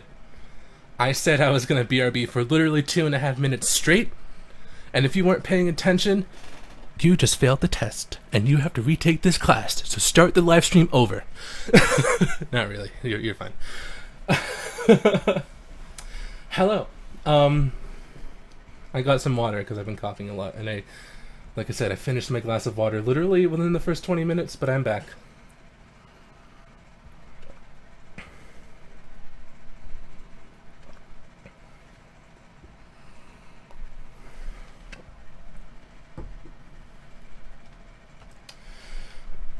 I'm so disappointed, you guys. I literally said BRB, BRB, BRB. I'm BRBing. By the way, I'm BRB. Did you know I'm BRB? I'm gonna go BRB. And you didn't pay attention? The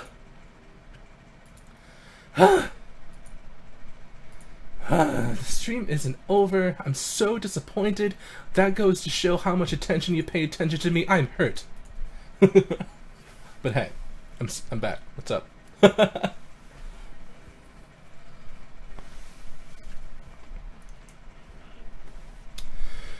Alright, so let's start.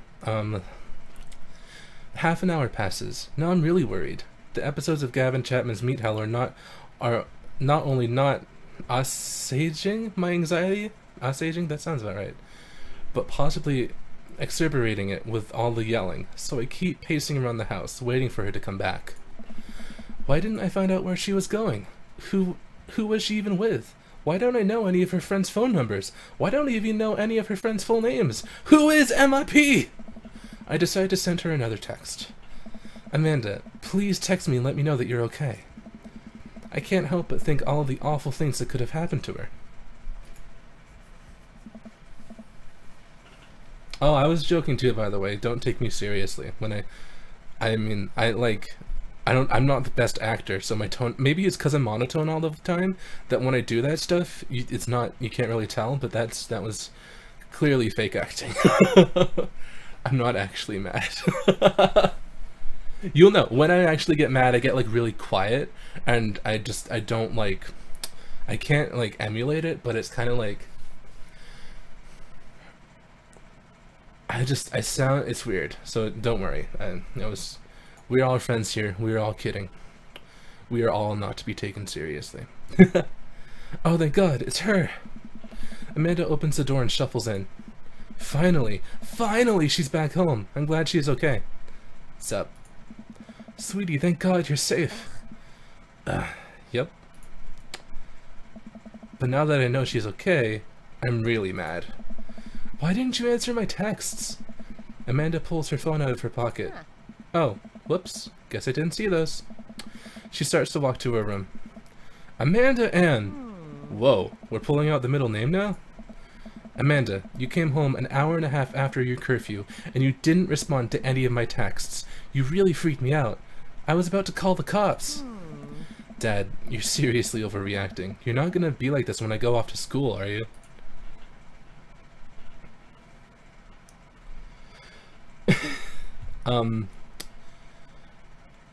I feel like in this situation I would be like, I was scared. You weren't responding, and it was just like when your dad... I have to stop myself from tearing up. Oh, Dad, I didn't mean to... I sit down on the couch and put my head in my hands. I feel very tired all of a sudden. You really scared me. Just, please don't do that again. Alright. I'm gonna go to bed now.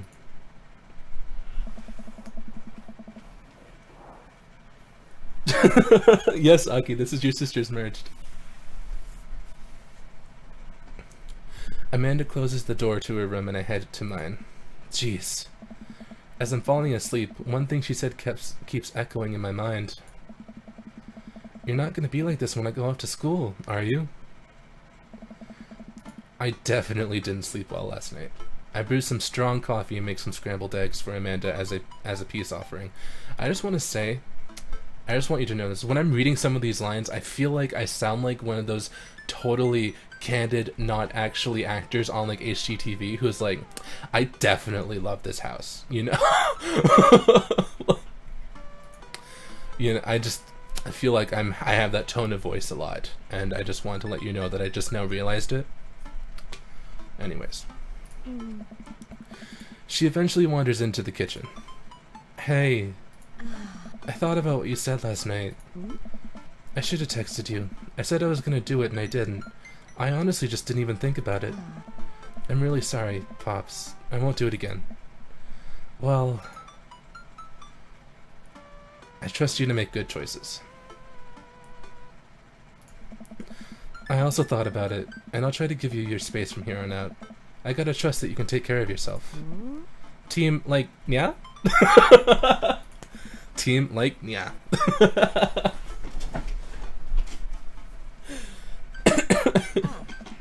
Amanda gives me a hug. Want some eggs? You know it. Sprinkle some cheese on them? I already did. Bless you. Amanda scarfs down the eggs in the time it takes me to wash the pan. Alright, I'm off to school. Smell you later. Wait, one more thing before you go. What? What's Dad Book? It's a social media platform. Wait. What? What's a social media platform? Dad, I have to go to school. Come on, Amanda, I'm an old man. I can't put together a Dad Book profile on my own. Alright, I'll help you sound interesting on the internet. Amanda spends the next couple minutes setting up my profile on Dad Book, which as it turns out is a place where dads can get together and talk about fatherhood. Oh, my character's name is, you know, like, yeah? So the first name is, you know, so it's just like, you know, whenever you see you know, that's like, you know. And our last name is like, yeah? So in that, it's supposed to be team, insert last name here, but for my playthrough, it's team, like, yeah? Alright, Pops. We gotta fill out your profile. Let's get some likes and dislikes. On a Friday night, you are most likely to sink into bliss. Okay, polish and sort my coin collection, Netflix and grill, baby. Fall asleep watching the History Channel, torment my children with dad puns, or sink into blissful oblivion, sleep. I'll do that.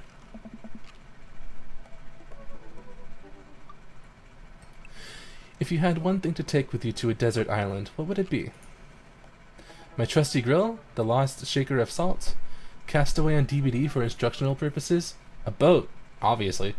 I don't need anything. My survival skills have trained me for this day. I think in my case, I guess a boat, obviously. What are your turn-ons? Strong dad arms, tennis shoes with long white socks, a well-manicured lawn, street smarts, top-tier gremlinship, comfortable with crying.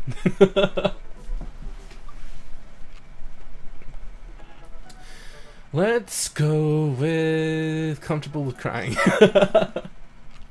What did you want to be when you grew up? Technical writer for manuals and instructionals, salty boat captain, pro skater who is also an astronaut, a good father, or the president of space. All of these, okay, so like the president of space, a good father, and salty boat captain all are like some position of authority. Pro skater who is also an astronaut also is like a position that people look up to. So I think in my case I would want to be a technical writer for manuals and instructionals because that's the only one of these that isn't like in the spotlight.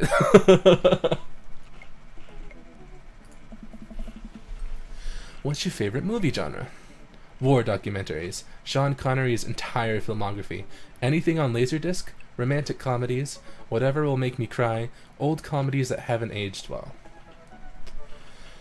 I don't fully understand this, so I'll go with old comedies that haven't aged well. What's your ideal date? Napping together, doing an 1,000-piece puzzle piece, doing an 1,000-piece puzzle piece together, eating a healthy dinner at 4 p.m., trying to geocache but getting hopelessly lost, arson, or being emotionally vulnerable.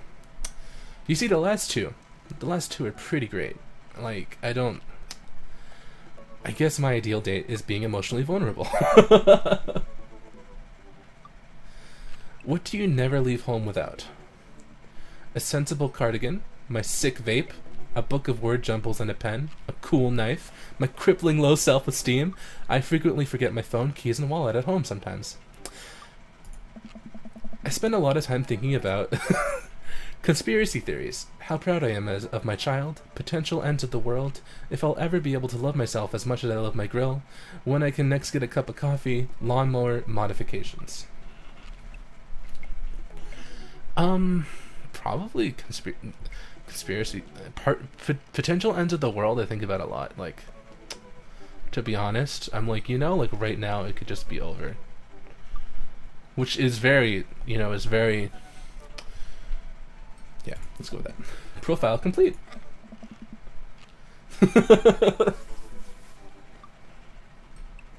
See, that wasn't so bad. Yeah, that was actually kind of fun. I could totally spend all day in here just looking at people's profiles. You should message one of them, or more than one of them. All of these dads seem pretty interesting. Okay, I promise I'll make some friends. Amanda gives me a hug. Go get him, Dad. Now, welcome. You've got dads. Now we get to pick our route. And now I'm gonna save. First time I'm saving, because that was all introduction.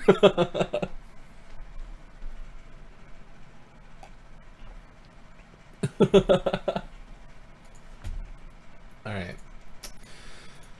So, let's go through and read all their profiles, I suppose, and let me know which ones you guys think we should go for, and I'm probably going to ignore that and just go for whoever I want to.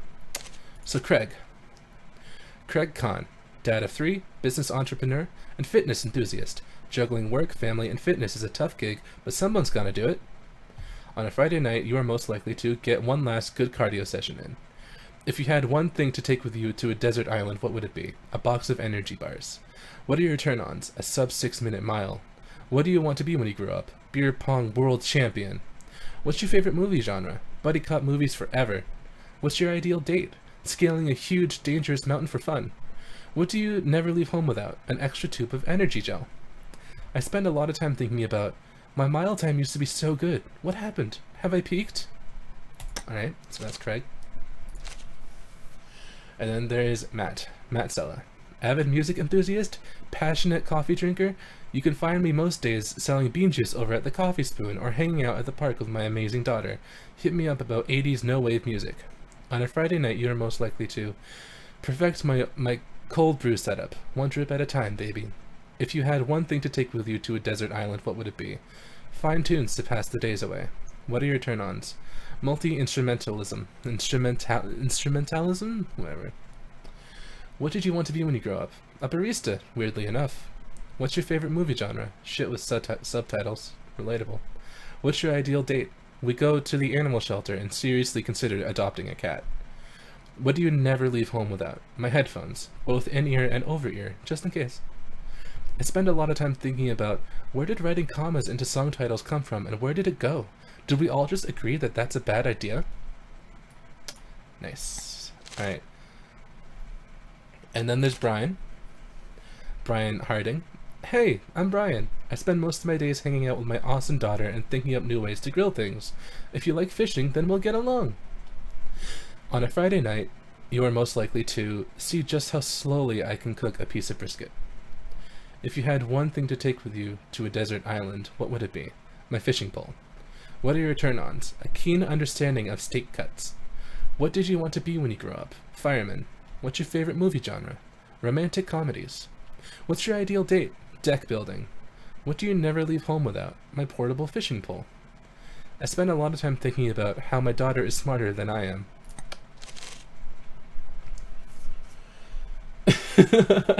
I'm leaning towards Matt, honestly, but we need to get through all of these. Robert Small.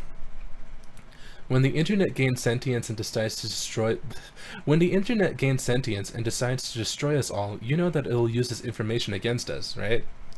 On a Friday night, you are most likely to make a deal in an alleyway, have it go badly. Who's the cop?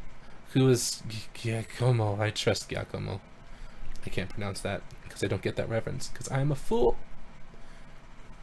If you had one thing to take with you onto a desert island, what would it be?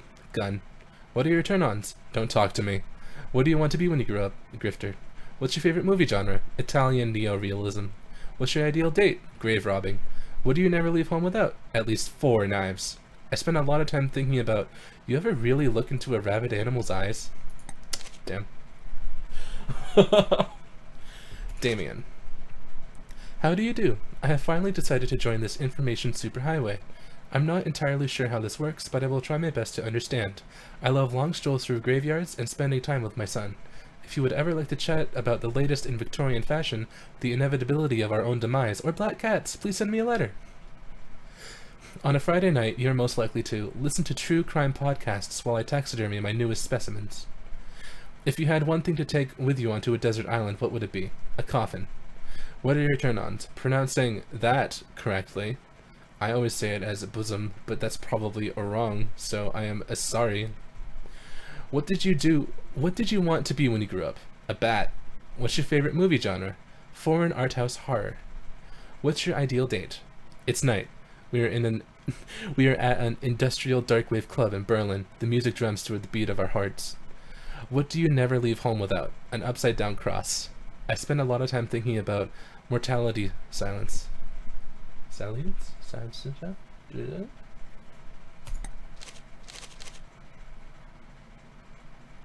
Hugo.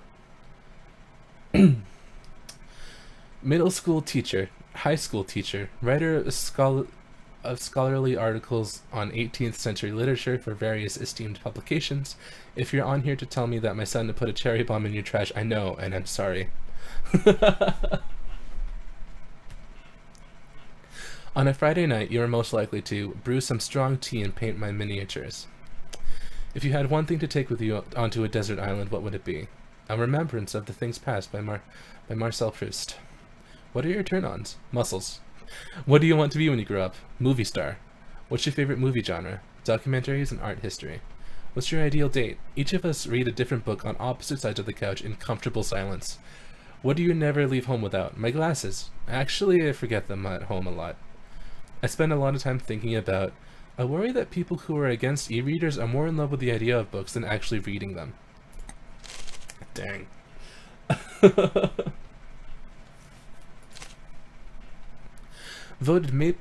Joseph Christensen. Voted Maple Bay's #1 youth minister for 5 years running, living in my hometown with my beautiful wife and our 4 amazing kids. If I'm not in church, you can catch me out on the open water, setting sail on the seas of adventure. I love playing guitar and crushing my kids at Candyland. On a Friday night, you are most likely to lead the community in a fun mixer. If you had one thing to take with you onto a desert island, what would it be? My 6th string. What are your turn-ons? My loving wife. What did you want to be when you grew up? Ship captain. What's your favorite movie genre? Feel-good movies. What's your ideal date? Lovely night on the town with my wife. What do you never leave home without? The Good Book. I spend a lot of time thinking about how I can be a better man, husband, and father. Damn, Joseph, you're pretty. Okay.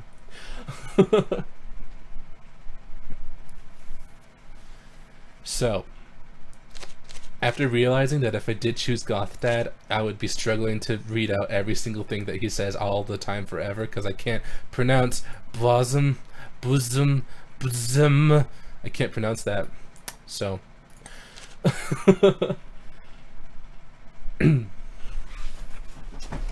maybe I'll go, I think I'm gonna go with Matt. I saved, right? I saved. I feel like Matt is also the one that would be the most blind route, because he was the first one I dated with my first playthrough, but I've dated all of them, so the rest of them are more recent, and with the rest of them I explored every single option, and I didn't with Matt because I was just doing a playthrough where I was like, I'm just gonna play through once and not care, not try to get perfect, you know. So yeah, you can go with him, be the most fun. So there's a bug in my screen. Go away, friend. Not friend. Oh, the chat. Hold on. It just disappears. It just goes away. We don't know why. I mean, I don't know if you guys have noticed, but the lag has been not as bad lately. For streams, like, if there is lag, it's on your end. Probably. Hopefully. Which means that I can stream again more often, which is exciting. Hold on, I just saved the chat. Okay, there we go. Wow. Like, whatever. I know about the chat. I know about the chat. I know about the chat. I know. I know. I know. I know. I know. Alright. Fuck off. The bug is not dead, but I hopefully scared it away. Alright, so let's message Matt.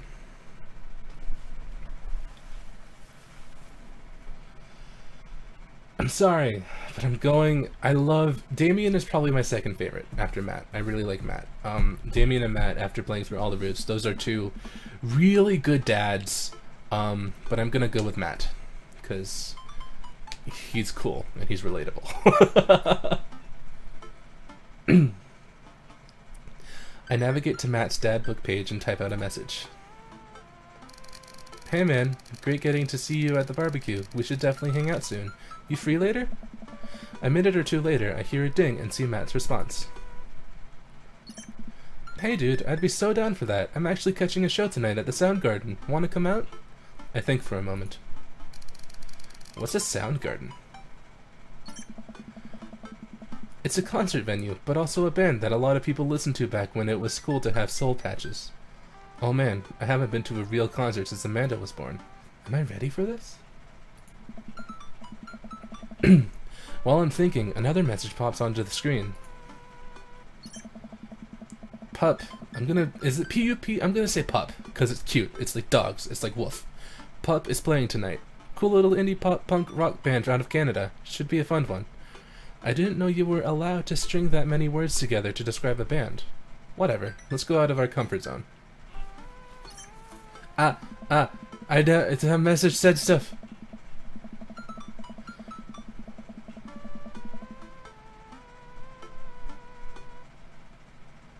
I'm watching the stream because I want to try to read that.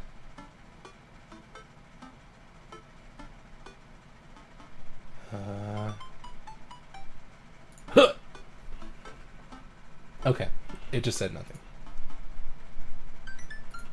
I thought it was going to be something funny, but it's just like, great, meet me and we'll walk over, so that's lazy. Alright, well, not lazy, but that... I'm too lazy to, like... Lazy is not the right word. That is not hilarious, is what I meant to say, but I'm so lazy all the time, I guess that's my go-to adjective. Anyways. I log off Dad Book and think for a second. Wait, when was the last time I went to a concert?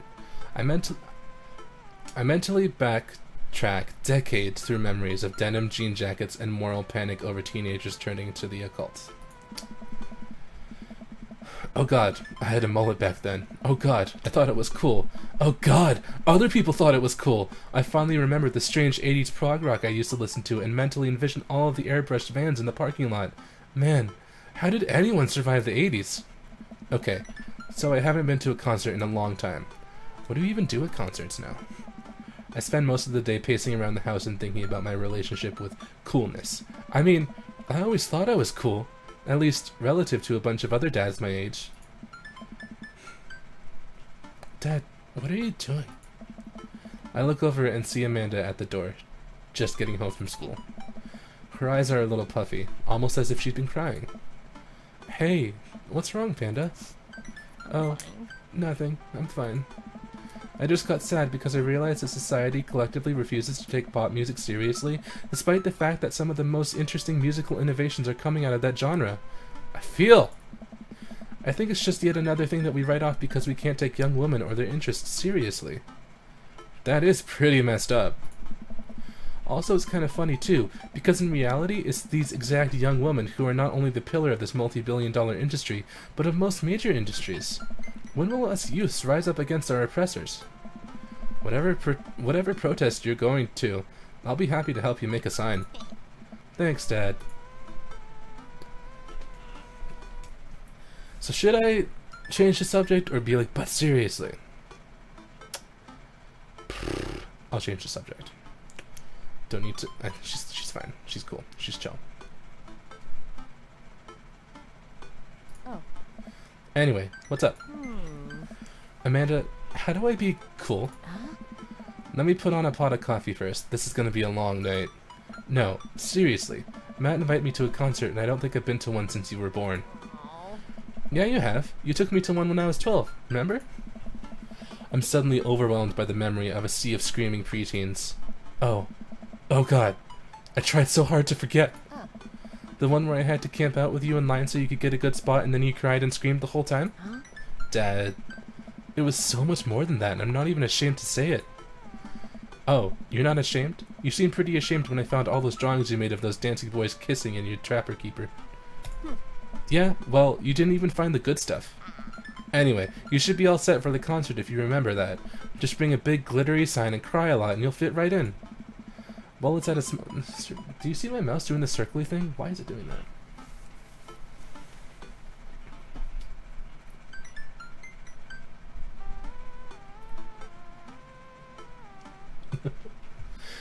Well, it's a smaller place, and I think Matt mentioned that they're a punk band? Like DIY gutter punk? Thrash? Straight edge? Come on, Dad, give me something to work with here. Are they post-punk? Proto-punk? C-punk? Jeremy punk? What's Jeremy punk? I made that one up to see if you could get away with it. They're not positive hardcore, are they? He said that they're Canadian punk? Ah. Oh, yeah, you'll be fine. Does the idea of Canadian punk seem contradictory to you? I don't see friendship and politeness as core tenets of the punk scene. Well, punk is kind of a big genre that might not be as dangerous as you think it is. It became so much more than just counterculture rebellion. What I'm trying to say is, just enjoy the music. That's it? I mean, yeah, it's not like you're gonna jump into the mosh pit or anything. Well, that's comforting. And if a strange dude in a Set Your Goals hoodie offers to buy you merch, don't accept it, and definitely don't go on 3 awful dates with him afterward where he takes you to a nice restaurant and then forgets his wallet literally 3 times in a row. What? Never mind. Just have a blast tonight. I show up to the Coffee Spoon at 8 in what I hope is concert-appropriate attire. I see Matt out front, locking the door to the shop. Hey, you made it. Ready for tonight?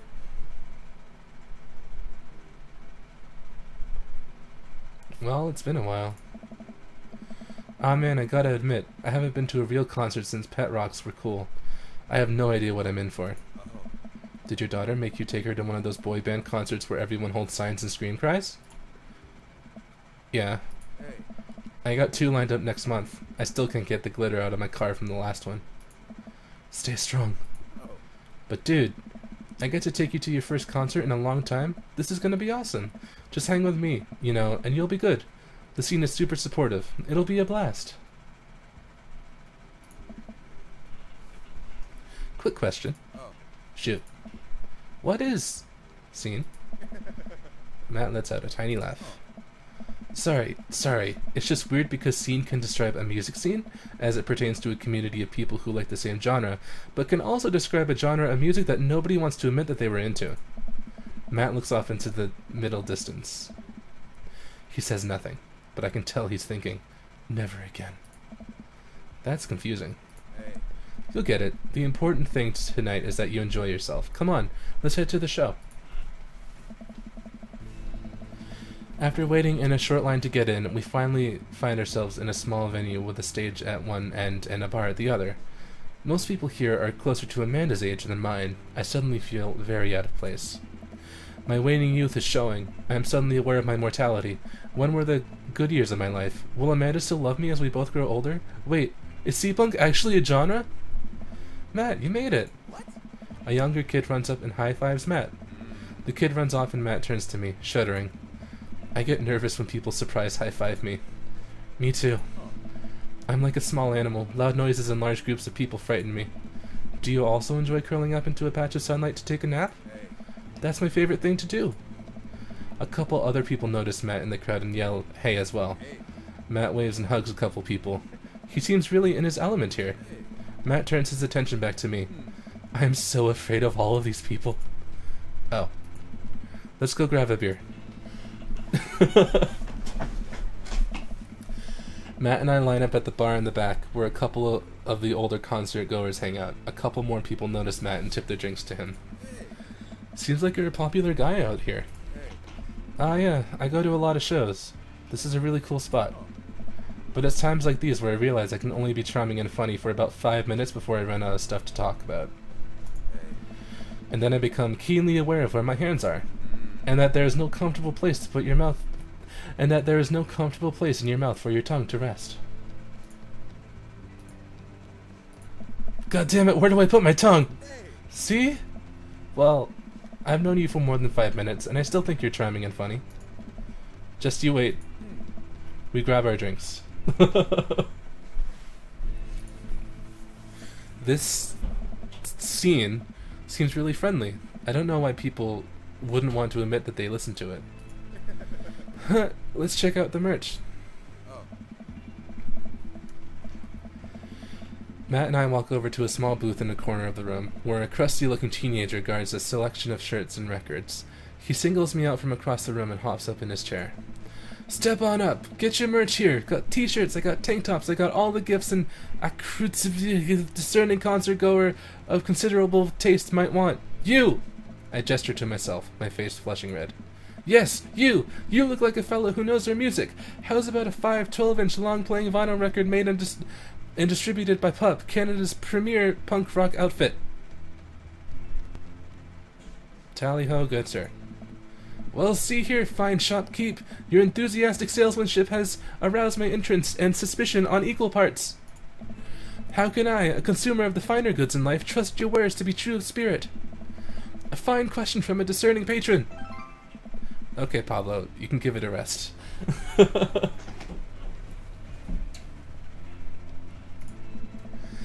teen hops off his chair and takes a seat. Your friend looked lost, so I figured I'd give him the old razzle-dazzle. How the hell are you, Matt? Day by day, my man. They do that thing where they high-five but also turn it into a hug. Your mom doing better? She's still single. If you want to be my dad, I can make that connect. And have to deal with you every single day? Fair enough. Who's your bud? That's, you know, I thought I'd bring out a concert pal. Pablo leans close to Matt. Is, you know, cool? Matt eyes me. I eye him back. He cracks a smile. Yeah. Pablo brings me in for a bro hug. My dude! I'm not sure what to say, but give the courtesy 2 pats on the back, as it is customary in our society for people you don't know super well, but still want to be friendly to. Pablo's a total card. Kid plays the hell out of a bass. Yeah, man. When are we starting our Witch House band? You know, I'm out of the game. It's a shame. You know, Vacant Veil would have slayed. It'll slay once you start actually making music instead of just printing a bunch of band t-shirts. We got the Circus logo. While Matt and Pablo talk, I check out the merch. These shirts are really nice. Looks like the opener's coming on. Let's get a spot up close. Matt and I walk over to the stage where the crowd begins to form. The band walks on stage and picks up a variety of strange instruments. Is that a harpsichord? The lead singer addresses the crowd. He has a mandolin slung behind his back. Slung, whatever. Hey, what's up, everybody? We are Jonathan Jones in the Speakeasy Choir. Speakeasy, whatever.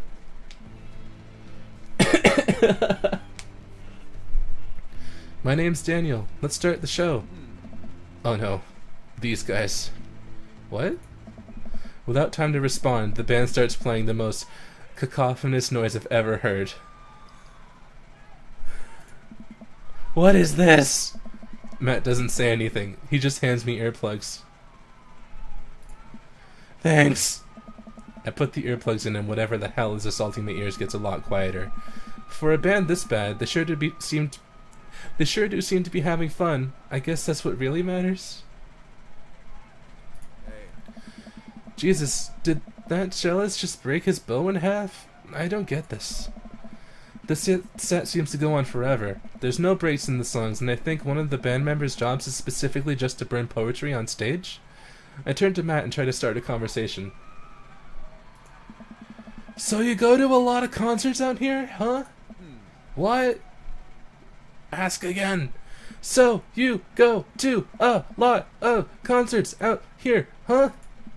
What?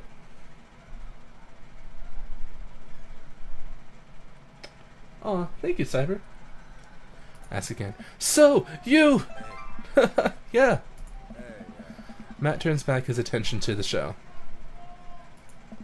He can't hear me, so I just stop and try to enjoy the music.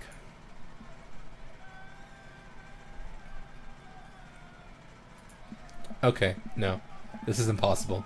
How long have they been playing the same song? 10 minutes? 20? A year? Eventually, the set ends, but only after the drummer sprains his ankle during his saxophone solo. They promised it was part of the act as he was carried off stage, crying. Matt and I both pull our earplugs out. Man, that was... something.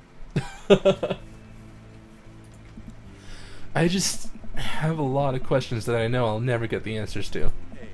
Oh yeah, he sprains his ankle at every show. They were being real about that. Let's grab another beer.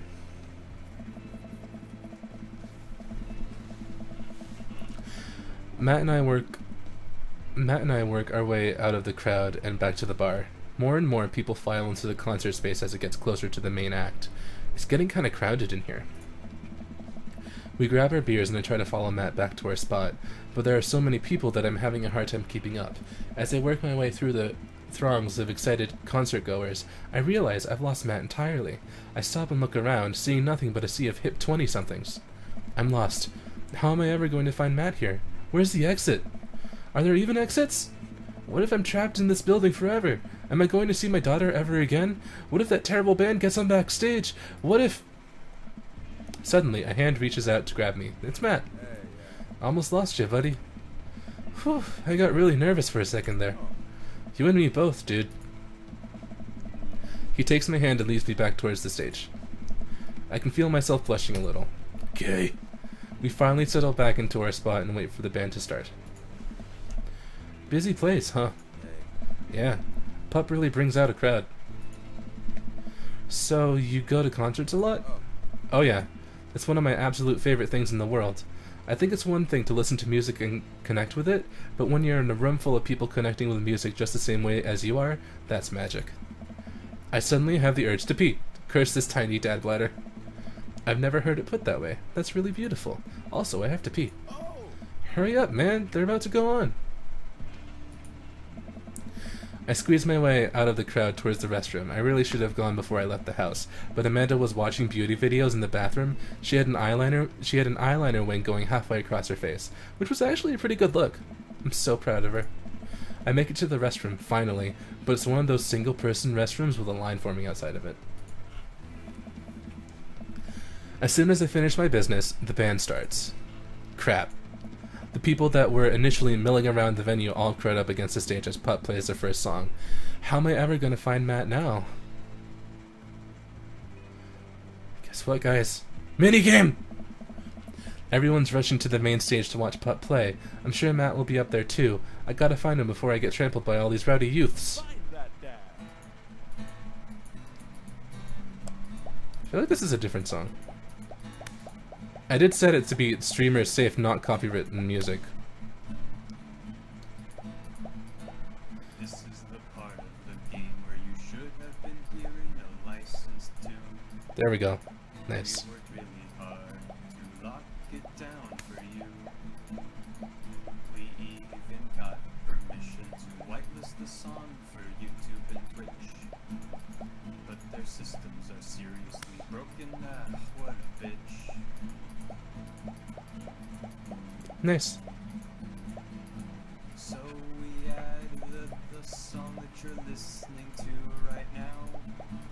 Don't you think it's better than risking content ID? To you streamers and let's players, I have one decree. Please check out the band called Pup and their song DVP. DVP. That's right, the band's called Pup and their song called DVP. The song is great and the video is tight, yes, take it from me.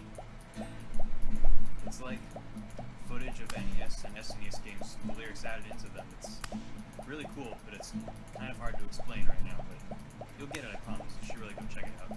It's a really good video. Need all the hearts. So we added the song that you're listening to right now. Don't you think it's better than risking content ID? To you streamers and let's players, I have 1 degree. Please check out the band called Pup and their song DVP. DVP. But really content ID demands a serious convo. But is this the time or place to talk about it? Oh no. I like. This is a dating sim about getting with dads, no less. I don't want to talk over this God, song. how did we get here? What are we doing? What a mess. Alright. Okay. So we added the song that you're listening to right now. Don't you think it's better than The song is great, and I love this, but I think there we go. All right, the music stopped. I didn't want to like talk over it, but all right. I'm finally able to work my way through the crowd to where Matt originally was, but he's nowhere to be found. Shoot. Well, I guess I should keep look. I'm bumped into from behind, and I find myself in the middle of a bunch of youths running around in a circle to the music. I'm in the pit. How do I get out of the pit? Out of nowhere, a youth shoulders himself into me and keeps moving in a circle. Hey! I guess I'm moving in the circle now.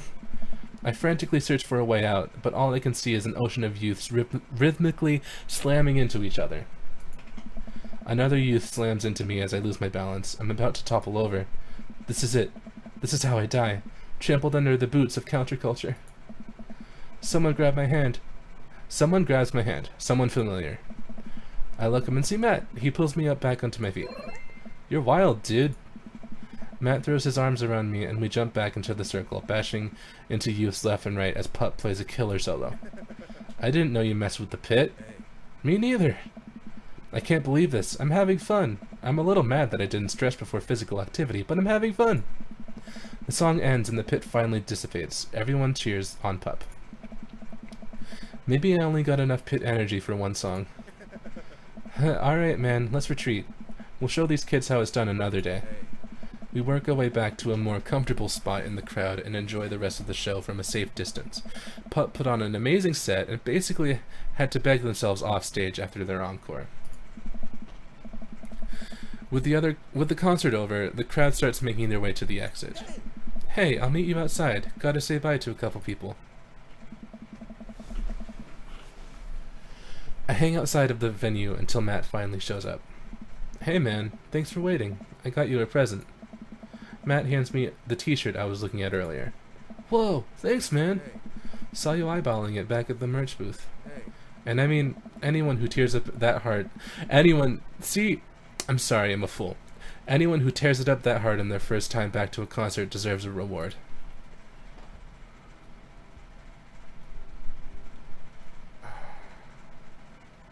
I'm never taking this off. I will continually wear it until it is tattered and a little smelly so I can truly embody punk fashion. Hey Matt. Hey, it's Pup. Hey dude, didn't realize you were here. They all speak as one collective, apparently. I'm so glad I could make it. You guys put on a great show. Thanks. Well, see you around. Wait, you know Pup? Oh yeah, met him a couple times when they first started touring. Good kids. Whoa. Come on, let's grab some diner food.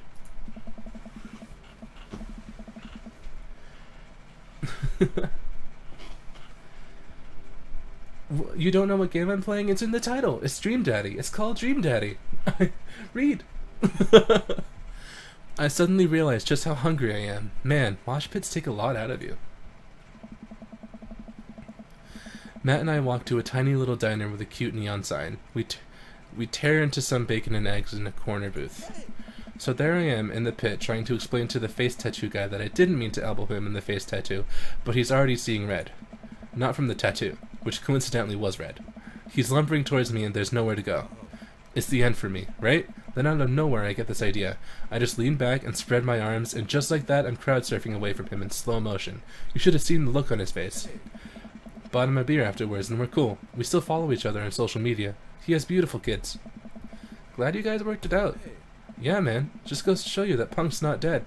It just drives a minivan and has to hire a babysitter. So how did you get to see all of those amazing concerts? Oh, I used to tour in a band. We were small, but it got us to travel all around the States. Whoa! Yeah, I mean, we were poor and we had to scrape a lot together just to survive, but I wouldn't trade those experiences for anything. But yeah, that's how I knew a bunch of those people at the show. Music like this builds an amazing community, especially in a town like this. Just a lot of positive energy and good vibes. I got that feeling. Plenty of friendly people, especially that Pablo kid. Oh man, everybody loves Pablo. His mom's been raising him on her own, and you can tell that it's been rough on both of them. I know he looks up to me, so I try to help him out whenever I can. That's really nice of you. Thanks. Us single parents just really have to look out for each other. How's Carmencita?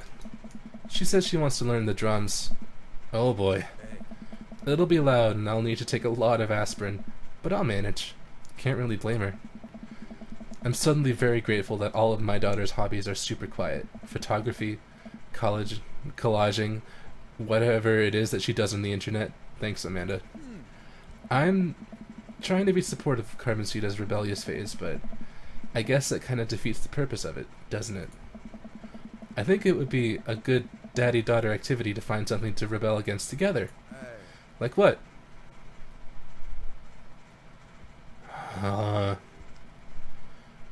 Big budget remakes of foreign films. Reading subtitles isn't even that hard. I think we just have to strive as a society to be okay with reading subtitles. He and I laugh. We keep digging into our big plates of greasy diner food. The breakfast I ordered for dinner is absolutely hitting the spot. Man, being a single dad is rough sometimes.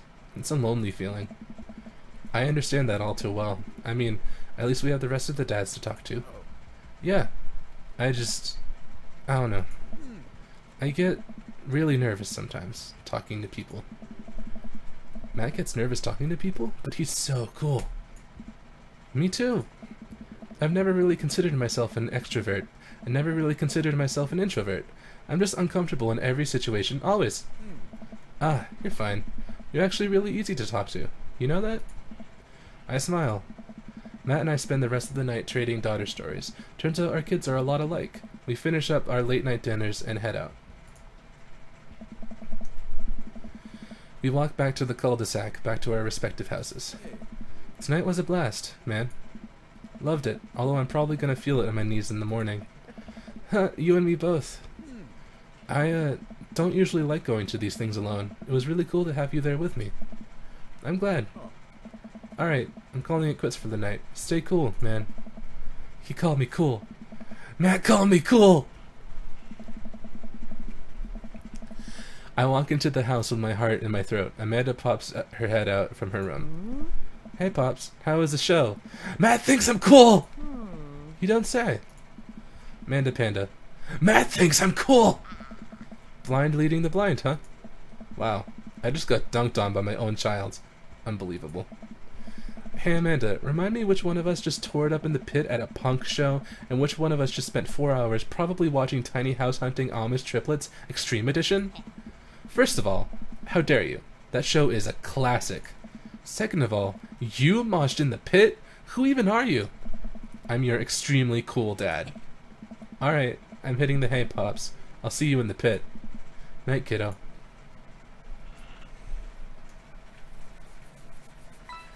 Date complete. We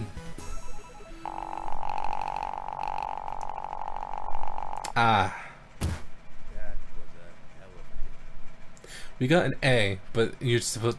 I should have gotten an S because I didn't follow a guide because I didn't want to do a guide. But anyways, I think after one date, I'm gonna call it a stream because we've been streaming for 3 hours. It is 11:30. I started at 8:30. I could have done a full route, but the routes themselves take like 3 hours each, I think. There's like still 2 more dates I have to do, as well as other stuff, so... Yeah, maybe I'll finish up dating Matt, who is named Matt, and also is written very relatably, which is kind of off-putting, but whatever. Maybe I'll... Yeah, let's just save. I'll finish this route, and I'll stream this some other time. But until then... Yeah. So... Hold on, I'm gonna... Thank you all for coming to the stream. It was a lot of fun.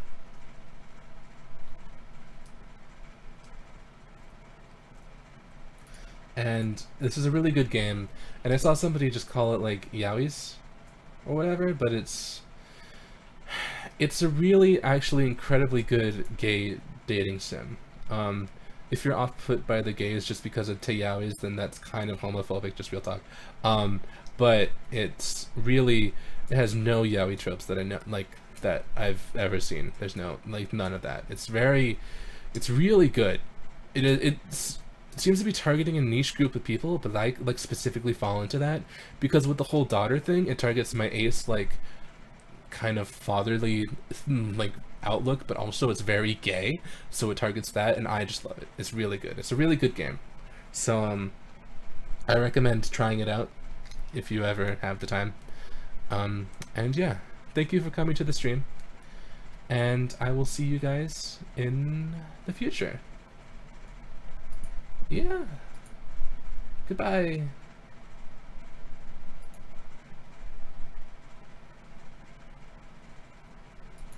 Oh, Aki, I know. It wasn't you. It was somebody else. Don't worry, Aki. I know. I got you. We good. We cool. Alright. Bye.